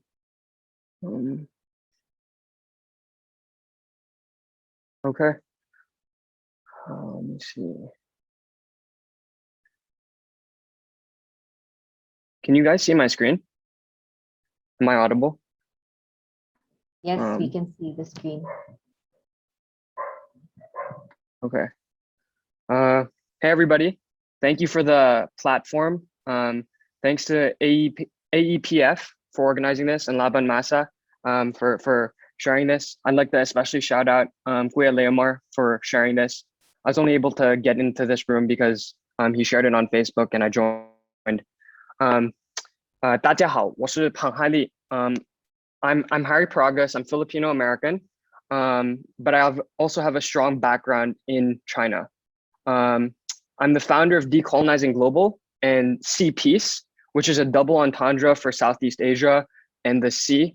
I'll talk more about that later. And I'm Gen Z. I'm 20. I'm a digital humanitarian and a tech ethicist and futurist for the developing world, where I envision a decolonized global paradigm. Previous experience, I'm an 11-year volunteer at the Philippine Red Cross. I started when I was 9, when Typhoon Ondoy ravaged the country, causing almost insurmountable and indescribable amount of human suffering. And I wanted to do my part, small part, volunteering my time and my service to alleviating human suffering. I packed relief goods and did all that. More recently, I've been involved with the Philippine Red Cross COVID-19 tech response team. I know Leomore was talking about how there's like lots of institutional ineptitude in the Philippines COVID response, but the Philippine Red Cross, I'm proud to say, has been the leader in COVID-19 response. We were the first to set up the molecular laboratories. We do a majority of the testing in the country, and we continue to serve in terms of volunteering, in terms of volunteering our time, in terms of responding to COVID, in terms of responding to other natural disasters. We're always first, we're always ready, and we're always there. Outside of that, I also volunteer with Dashboard Philippines, where we put together maps to help early in the pandemic map out where the lockdowns were and all that. So I work in the intersection between tech and humanitarianism, which is why I call myself a digital humanitarian. I also work at a Y Combinator company called Dash Labs AI, and I'm the co-founder along with Javi and 4 other team members who are not here today at Up Next, where we're trying to revolutionize education through social enterprise. So that's a little bit about me, but here I'm representing Decolonizing Global and also Southeast Asian Peace, Sea Peace. What is Decolonizing Global? Decolonizing Global is a brain trust of industry experts, leaders, academics, politicians, activists who envision a decolonized global paradigm. We're trying to combat neoliberalism and strengthen democracy through one informed conversation at a time.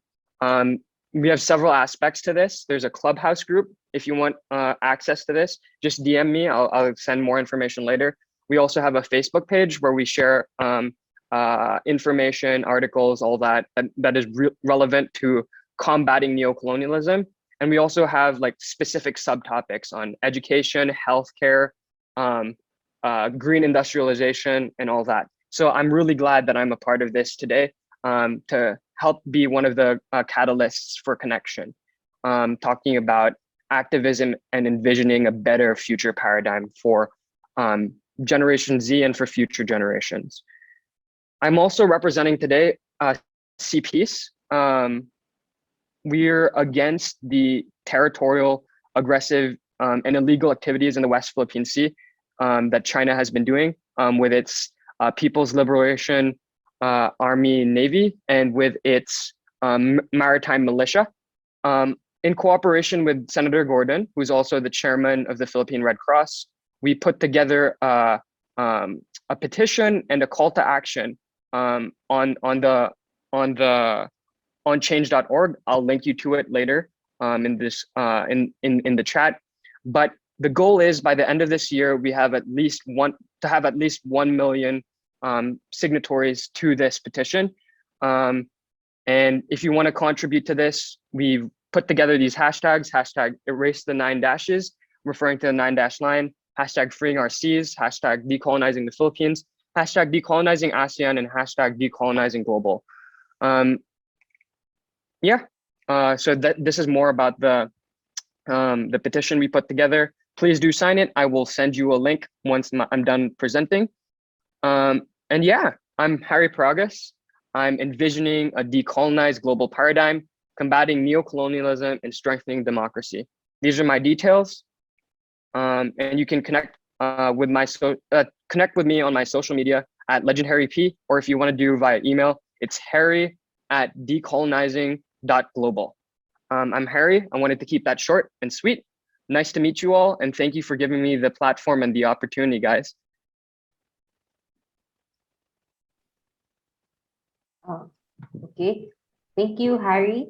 So now I think we have two speakers left in the lineup. So we have Javier, if I'm correct.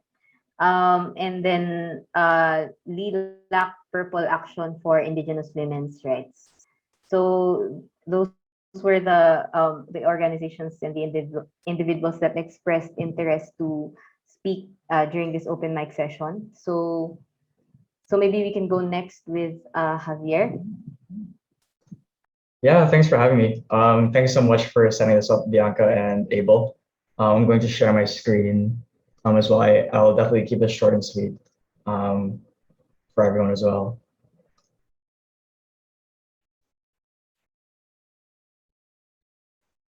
Yeah, I think my camera is really blurry. Give me a second.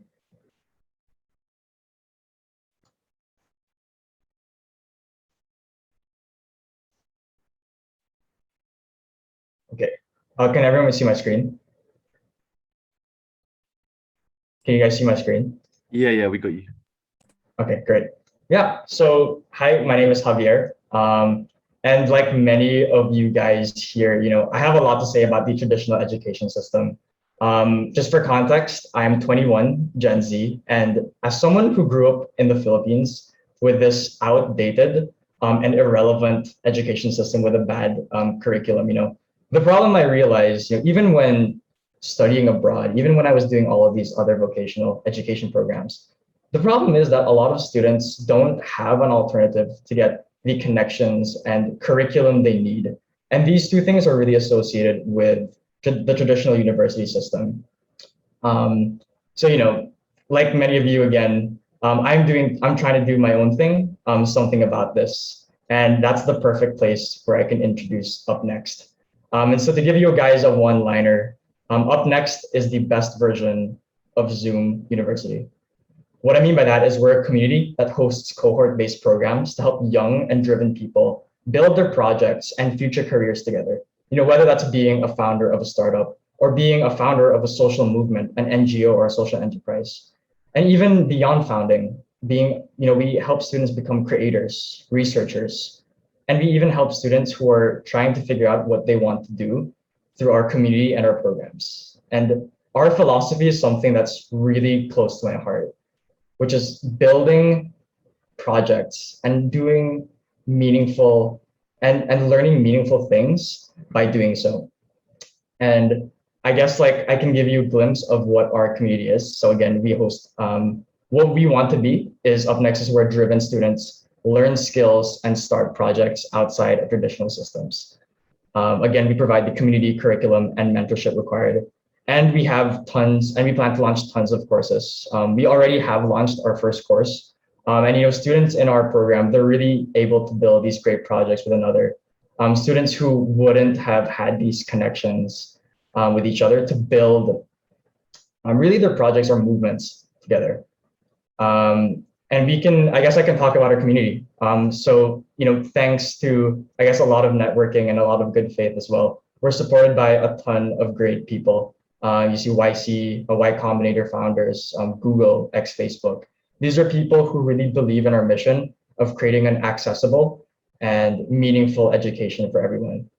And the thing, we have participants also from different countries. So we're not just taking this to the Philippines, but really want to have that global reach so we can exchange ideas and build projects regardless of geography. And we believe that's where true innovation comes in as well. And I guess, maybe some more context compared to other similar programs based in the US and developing countries, a course like this can be up to thousands of dollars. And we want to go against that trend to make this more accessible. And one thing that we're really proud of is that we start our programs at $50, which equates to around 2,400 pesos. which we acknowledge can still be expensive for some students. And that's why we're also introducing a scholarship fund that we look to raise soon. And just to keep this short and sweet as well, I know everyone's had sort of a long session today. At the end of the day, we're really building a community and a place where people go to learn, build, and network, regardless of project, regardless of background. This is a new model of decentralized, project-based, meaningful education. I heard a lot of great stories today, just listening to people saying how education has been over institutionalized. We're treated like numbers. And this is our way to combat that. This is our movement of giving students identity and purpose-driven learning models, right? And again, we're focused on democratizing education for every student. Students like you guys, right? Students who are looking for something more. Students who are looking for something meaningful. And with the way things are going now, this is really a movement that's shifting societal expectations from these overpriced credentials to meaningful projects built by people who care. And we launched our first batch, and we're very excited about the projects we have so far. And if this is something that you guys can resonate with as well, seen a lot of great projects. And with our mentorship network as well, like I'd be happy to talk to any of you guys. And you guys can reach out to me here. This is my email. But yeah, if this is something you're interested in, being part of a network with other really driven individuals who want to make true change and have that access to mentorship across the world. We're launching our next cohort on June 19. So if this is something you can get behind, then you can either sign up on our website. It's upnext.so, or just feel free to reach out to me. Again, I'll keep it short and sweet, but really enjoyed everyone. Oh yeah, and Harry as well as part of our growth team has been really great, helping us find these opportunities. Harry's background, obviously with the Red Cross, building these huge communities has really helped us out. And we're really grateful to everyone, even the mentors, the participants who continue to build this collaborative, really inspiring atmosphere. It's I guess one last thing I can say before I end this. Even I realized this today, just being in this room. It's really just powerful being in an environment where other people are doing things they actually care about. And if that's something you want to see more of, definitely check us out. And that's what's up next. All right. Thanks, everyone. I'll keep it short and sweet for y'all.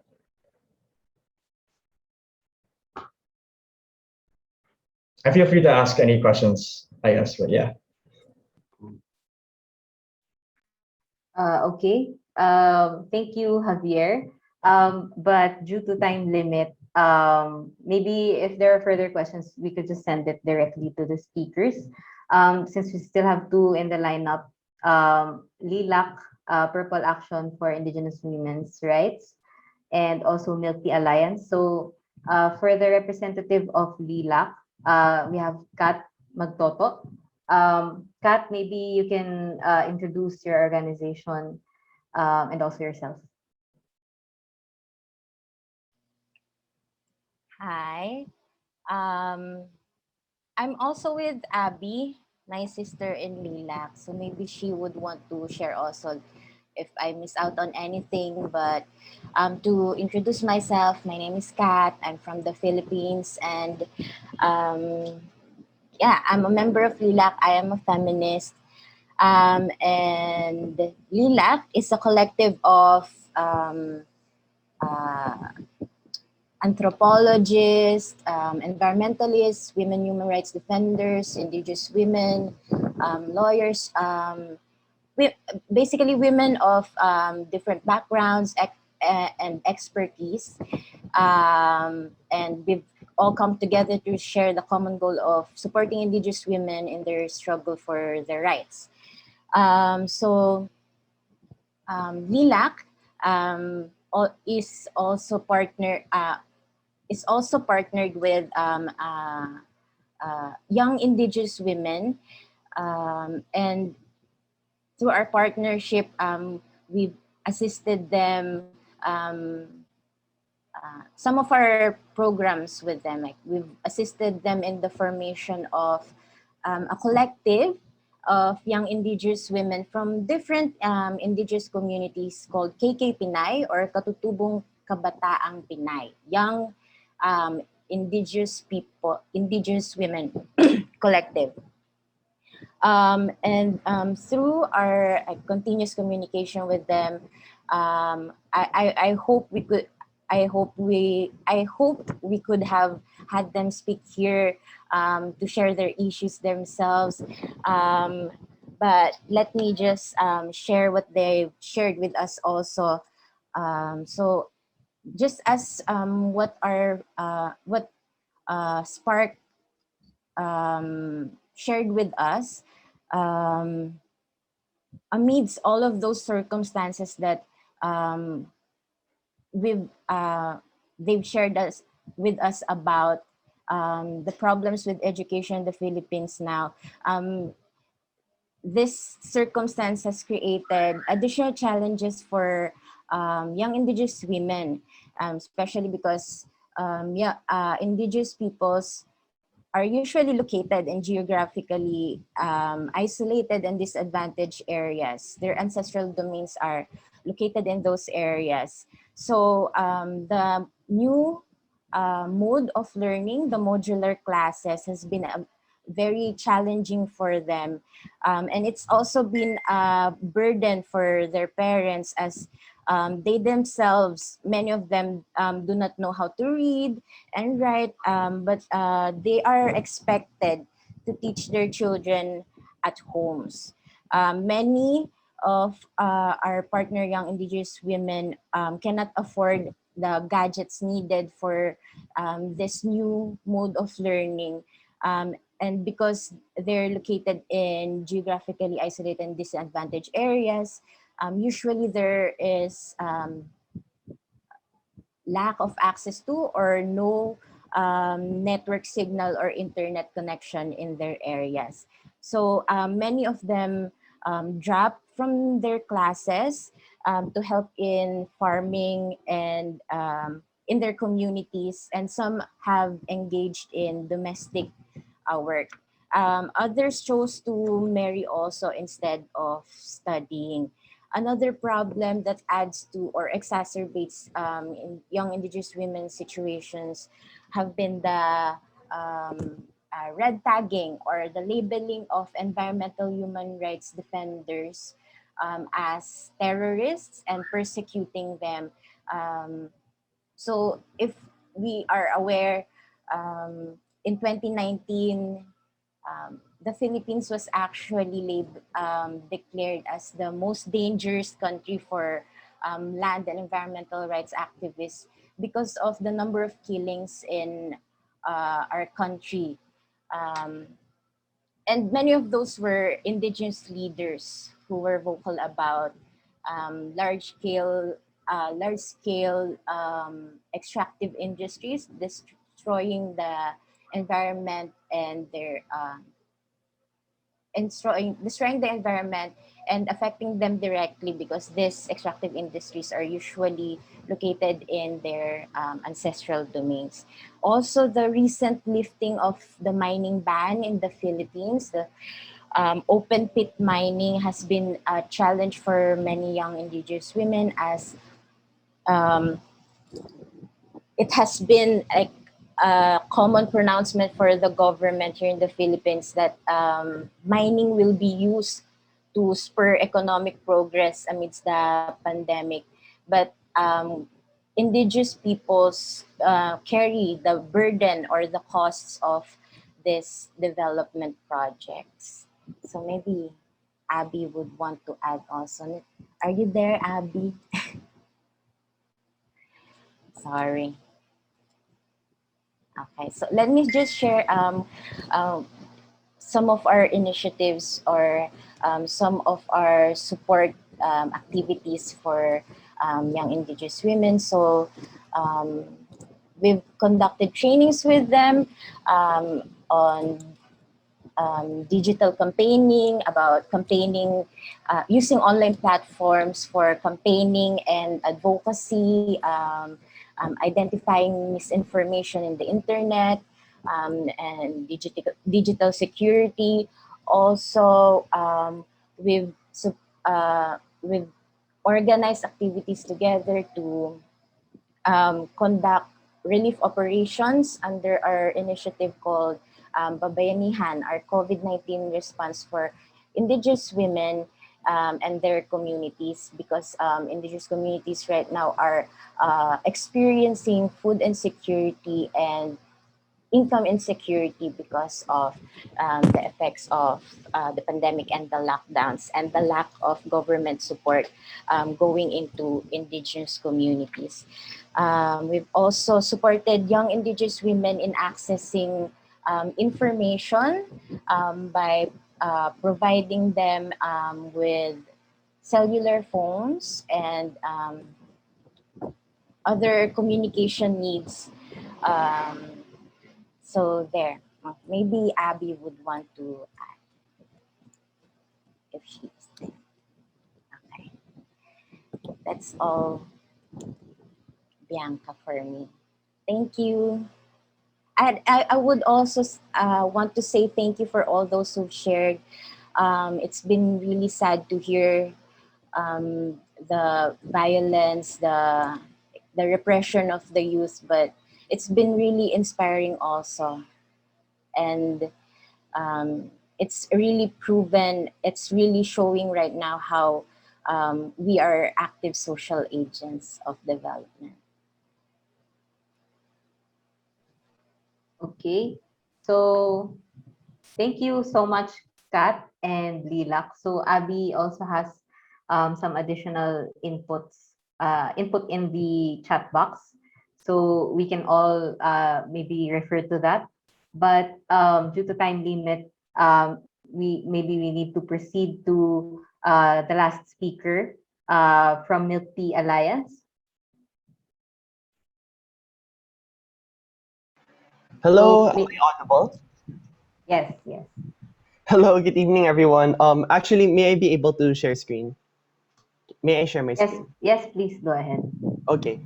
What's this? Since that we're sort of running out of time right now, I'm going to try to keep my presentation as short as possible. So I'll just forego the video that I wanted to share, actually. So good evening, everyone. My name is Gino. I am one of the people from the Milk Tea Alliance Philippines chapter. So the Milk Tea Alliance is actually not an organization, not even a formal alliance, but what's this? Is more has been described more of a movement throughout Asia. Actually, if you go through Twitter, you'll see that Milk Tea Alliance was given its own sort of emoji, and because of the amount of people retweeting it. So you guys may have seen it, you guys may have come across it. I'm here right now to discuss what really is it in the first place. So what is the Milk Tea Alliance? Are they online sellers of milk tea? Well, it actually, believe it or not, Milk Tea Alliance has its roots in, for lack of a better term, shit posting in terms of memes. So it all began with a meme war between China-backed trolls and netizens from Taiwan, Hong Kong, and Thailand.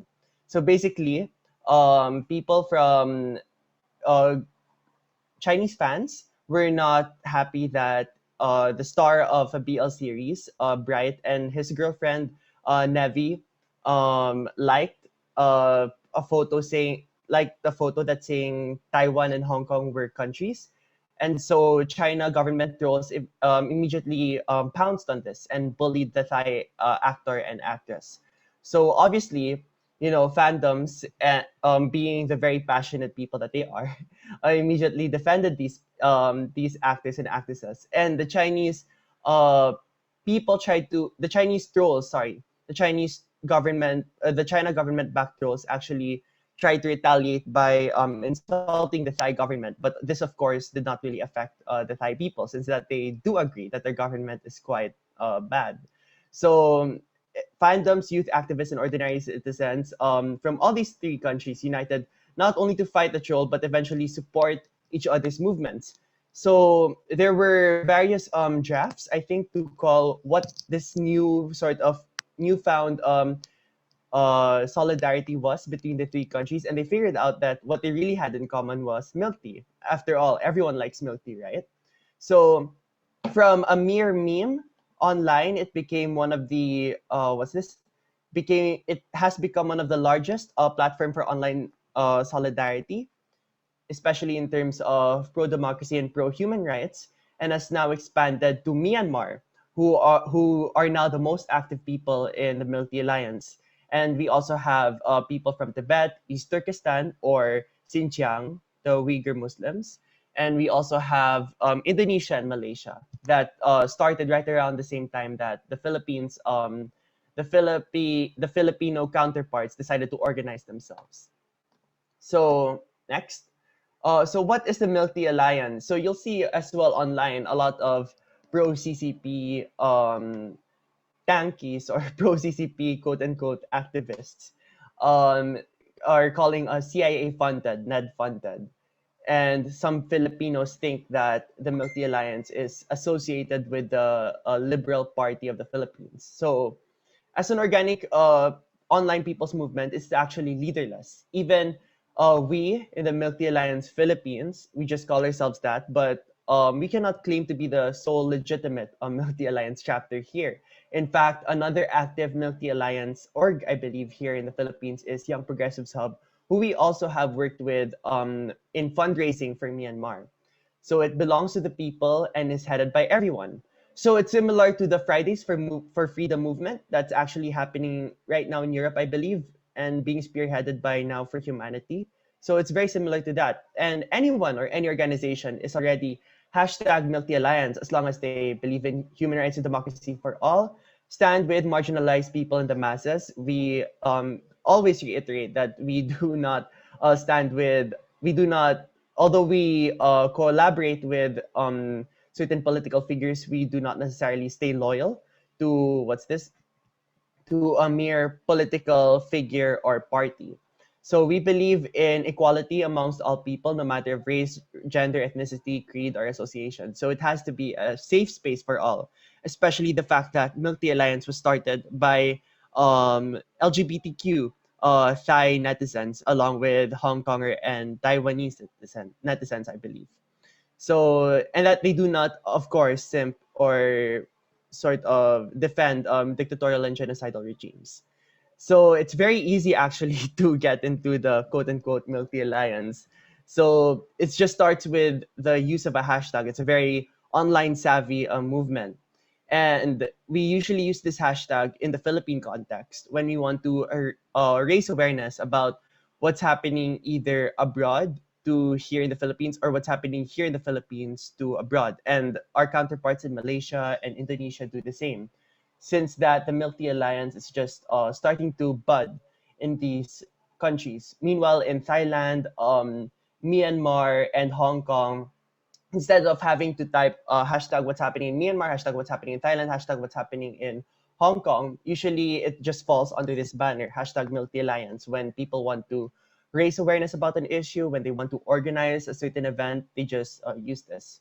So in protests, feel free to carry the Milk Tea Alliance banner and show camaraderie with our fellow Asian freedom fighters. So right now in the Milk Tea Alliance, if I may show actually the next slide. So the main people right now in the Milk Tea Alliance are Myanmar, Thailand, and Hong Kong. So sadly, I'm not sure if my friend from Myanmar is here right now. If they are, hopefully they'll chat. So these are the actually demands of the three main countries within the Milk Tea Alliance. So, and their current context. So in Myanmar, we have the military coup, and I believe we also have our Thai siblings here, who also explained a bit of context of what's happening in their country. And in Hong Kong, the main concerns right now are the extradition bill, which already has been junked, but more so the national security law, which makes any form of dissent against the government illegal in the academia, in civic spaces, even in business and all sorts of sectors. So we our main unifying theme, aside from being against the CCP, is actually being pro democracy. So these are the demands of Myanmar, which is free our leader, and supporting the national unity government. Then there's the three demands and 10 demands for monarchical reforms in Thailand, And in Hong Kong, we have the 5 demands, not one less, which focuses on restoring on institutionalizing universal suffrage for everyone in Hong Kong, as well as charging police for their police brutality with an independent investigation, as well as what's this? Yeah, restoring civic freedoms that they used to have, or at least were promised under the one country, two systems.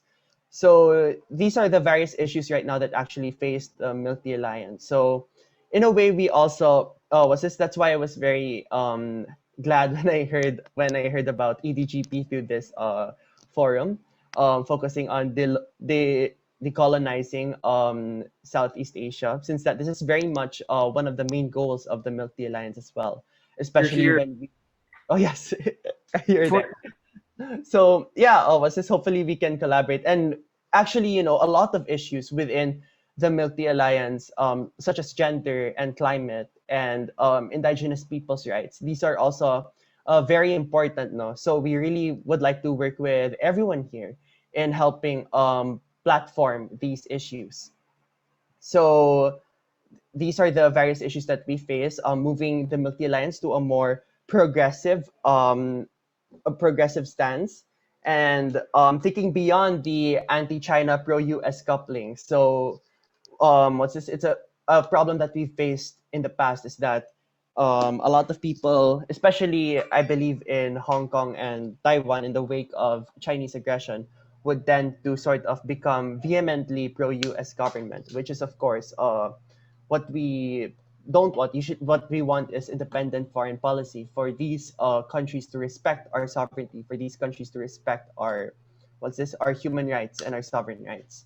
So yeah, it's also focused on anti-authoritarianism, which is why thank you so much uh, la- to see Ravine, I believe, who shared this to the Milk Tea Alliance group and invited us to come here today. So yeah, this is basically what the Milk Tea Alliance is so far and what we stand for. As of the moment, we actually had different activities already. So for Milk Tea Alliance Philippines, at least, we had fundraising for the civil disobedience movement in Myanmar, which was we were able with Young Progressives Hub, we were able to raise around 1,500 US dollars. And then we've had several episodes of a talk show called Talakayang Soberania, where we talked with so far with Congresswoman Sara Elago and Senator Risa about and asked them to explain, what's happening in the West Philippine Sea. And we're looking to collaborate with more youth organizations here to connect them with our fellow Southeast Asian neighbors. And we've also been able to create this sort of counseling space for our Myanmar brothers and sisters, since that a recurring problem right now in Myanmar, aside from the military coup, is the mental health effects of these military coup. A lot of people are suffering from survivor's guilt, as what we've noticed in these therapy sessions with the Burmese youth that was conducted with a psychology dean here in the Philippines. So yeah, that's pretty much it. As you can see, these are the various countries so far that have established either Milk Tea Alliance chapters, or that have stood prominently within the Milk Tea Alliance. But of course, it's not limited here. We've Myanmar, especially our Milk Tea Alliance friends there, have established strong solidarity correspondence with those in Palestine and with those in Colombia. And that's why I'm inviting each and everyone here today in this forum, and those who are watching live on Facebook, to join us and to see and to collaborate, and hopefully that we can collaborate with each other, especially in the moves, to restore democracy throughout the region, to restore human rights, and to maintain peace for the years to come. That's all. Thank you. Cool. Thank you so much, and what a fantastic graphic that we're working on there from the Milk Tea Alliance. Really so much there for us to get into. Me and Bianca now have the very difficult task of summing up from over 2 hours of really so much fantastic contributions. And I'm sure that we've all learned really lots and lots from each other this really was the purpose of this space, for us to be able to share, build solidarity. I'm sure we can see the beginnings of that. Something that we can please go back through the chat and take the contact details of groups who've shared in this space today. Like we said, keeping these connections and building more active solidarity going forward is really, really what we're here for. And especially, I think last speaker for referring to the situation in Palestine and Colombia at the minute. I know right now in the UK, people are on demonstrations calling for this international solidarity and international struggle of people against oppression, against authoritarianism and violence. So yeah, we should stand with them. And there's, thank you to Rima for sharing the petition in the chat as well, that we can all go and sign. Yeah, I think that's, in terms of some common themes that have emerged from the session, I think it's, of course, it's not easy to reminded of the really difficult situations facing youth worldwide. But I think what's really stood out is the awareness that groups have to the very immediate struggles of the people around them, the awareness and the sensitivity and support, people facing sexual violence, people facing state violence and repression, arrests, and surveillance, and that network of support being really fundamental for the representation, for getting groups together to produce a collective voice. And I think that's something that can really pass between different contexts, building that collective voice through representation, through collective circles, is really a big foundation. And I think something else has really stuck out for me, I think perhaps came through especially from John's talk earlier, is that this fight in education, this fight for better conditions for youth in universities and schools, is really cannot be separated at all from this the political struggle, the struggle against governments, the capitalist system that is really driving down, it's really restricting access to education. It's not just the education that we're having as young people in schools, but it's the life outside that, the life of our families, our communities, the jobs that we have to work to support ourselves. So yeah, as has been said today, tomorrow is ours. We have a world to win. It's been really great to share this space with you all, and I'll pass over to Bianca for some final comments. Yeah.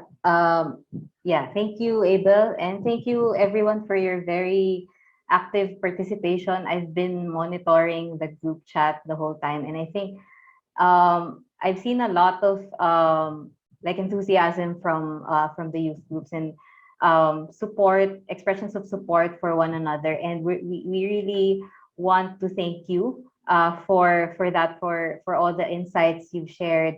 As Abel had said, there are so many issues that have emerged from the discussions earlier, and also a lot of concrete actions that have been proposed by the groups and the movements that are present here, and ways by which we can support one another. And I really do hope that this could be continued moving forward.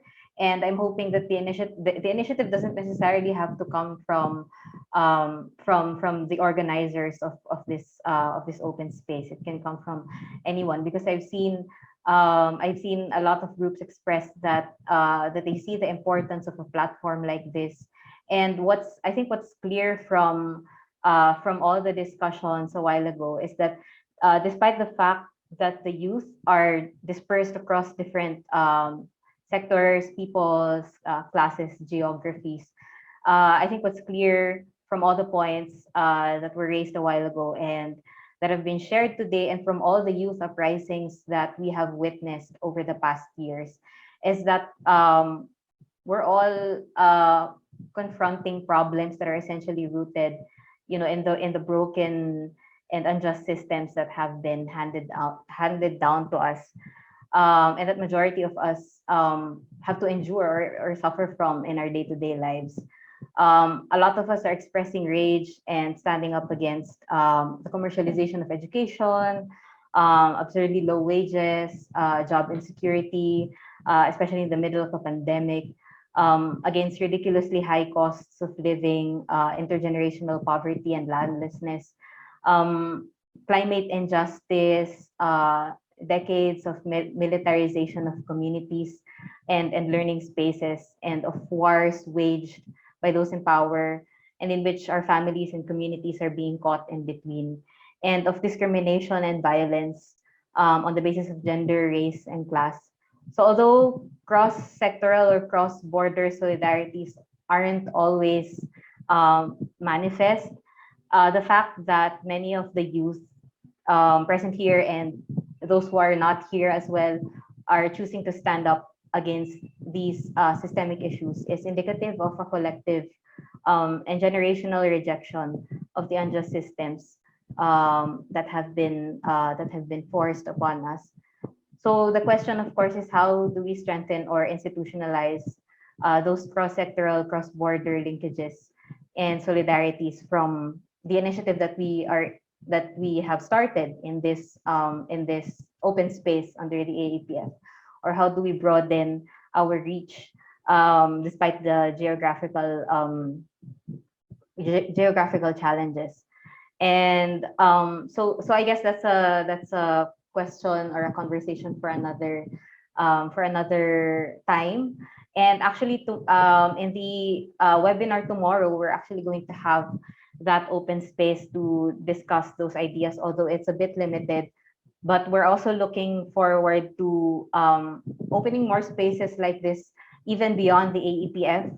So I'm hoping that that all of you here could still continue to join us in the discussions and the conversations and the actions that we're going to hold.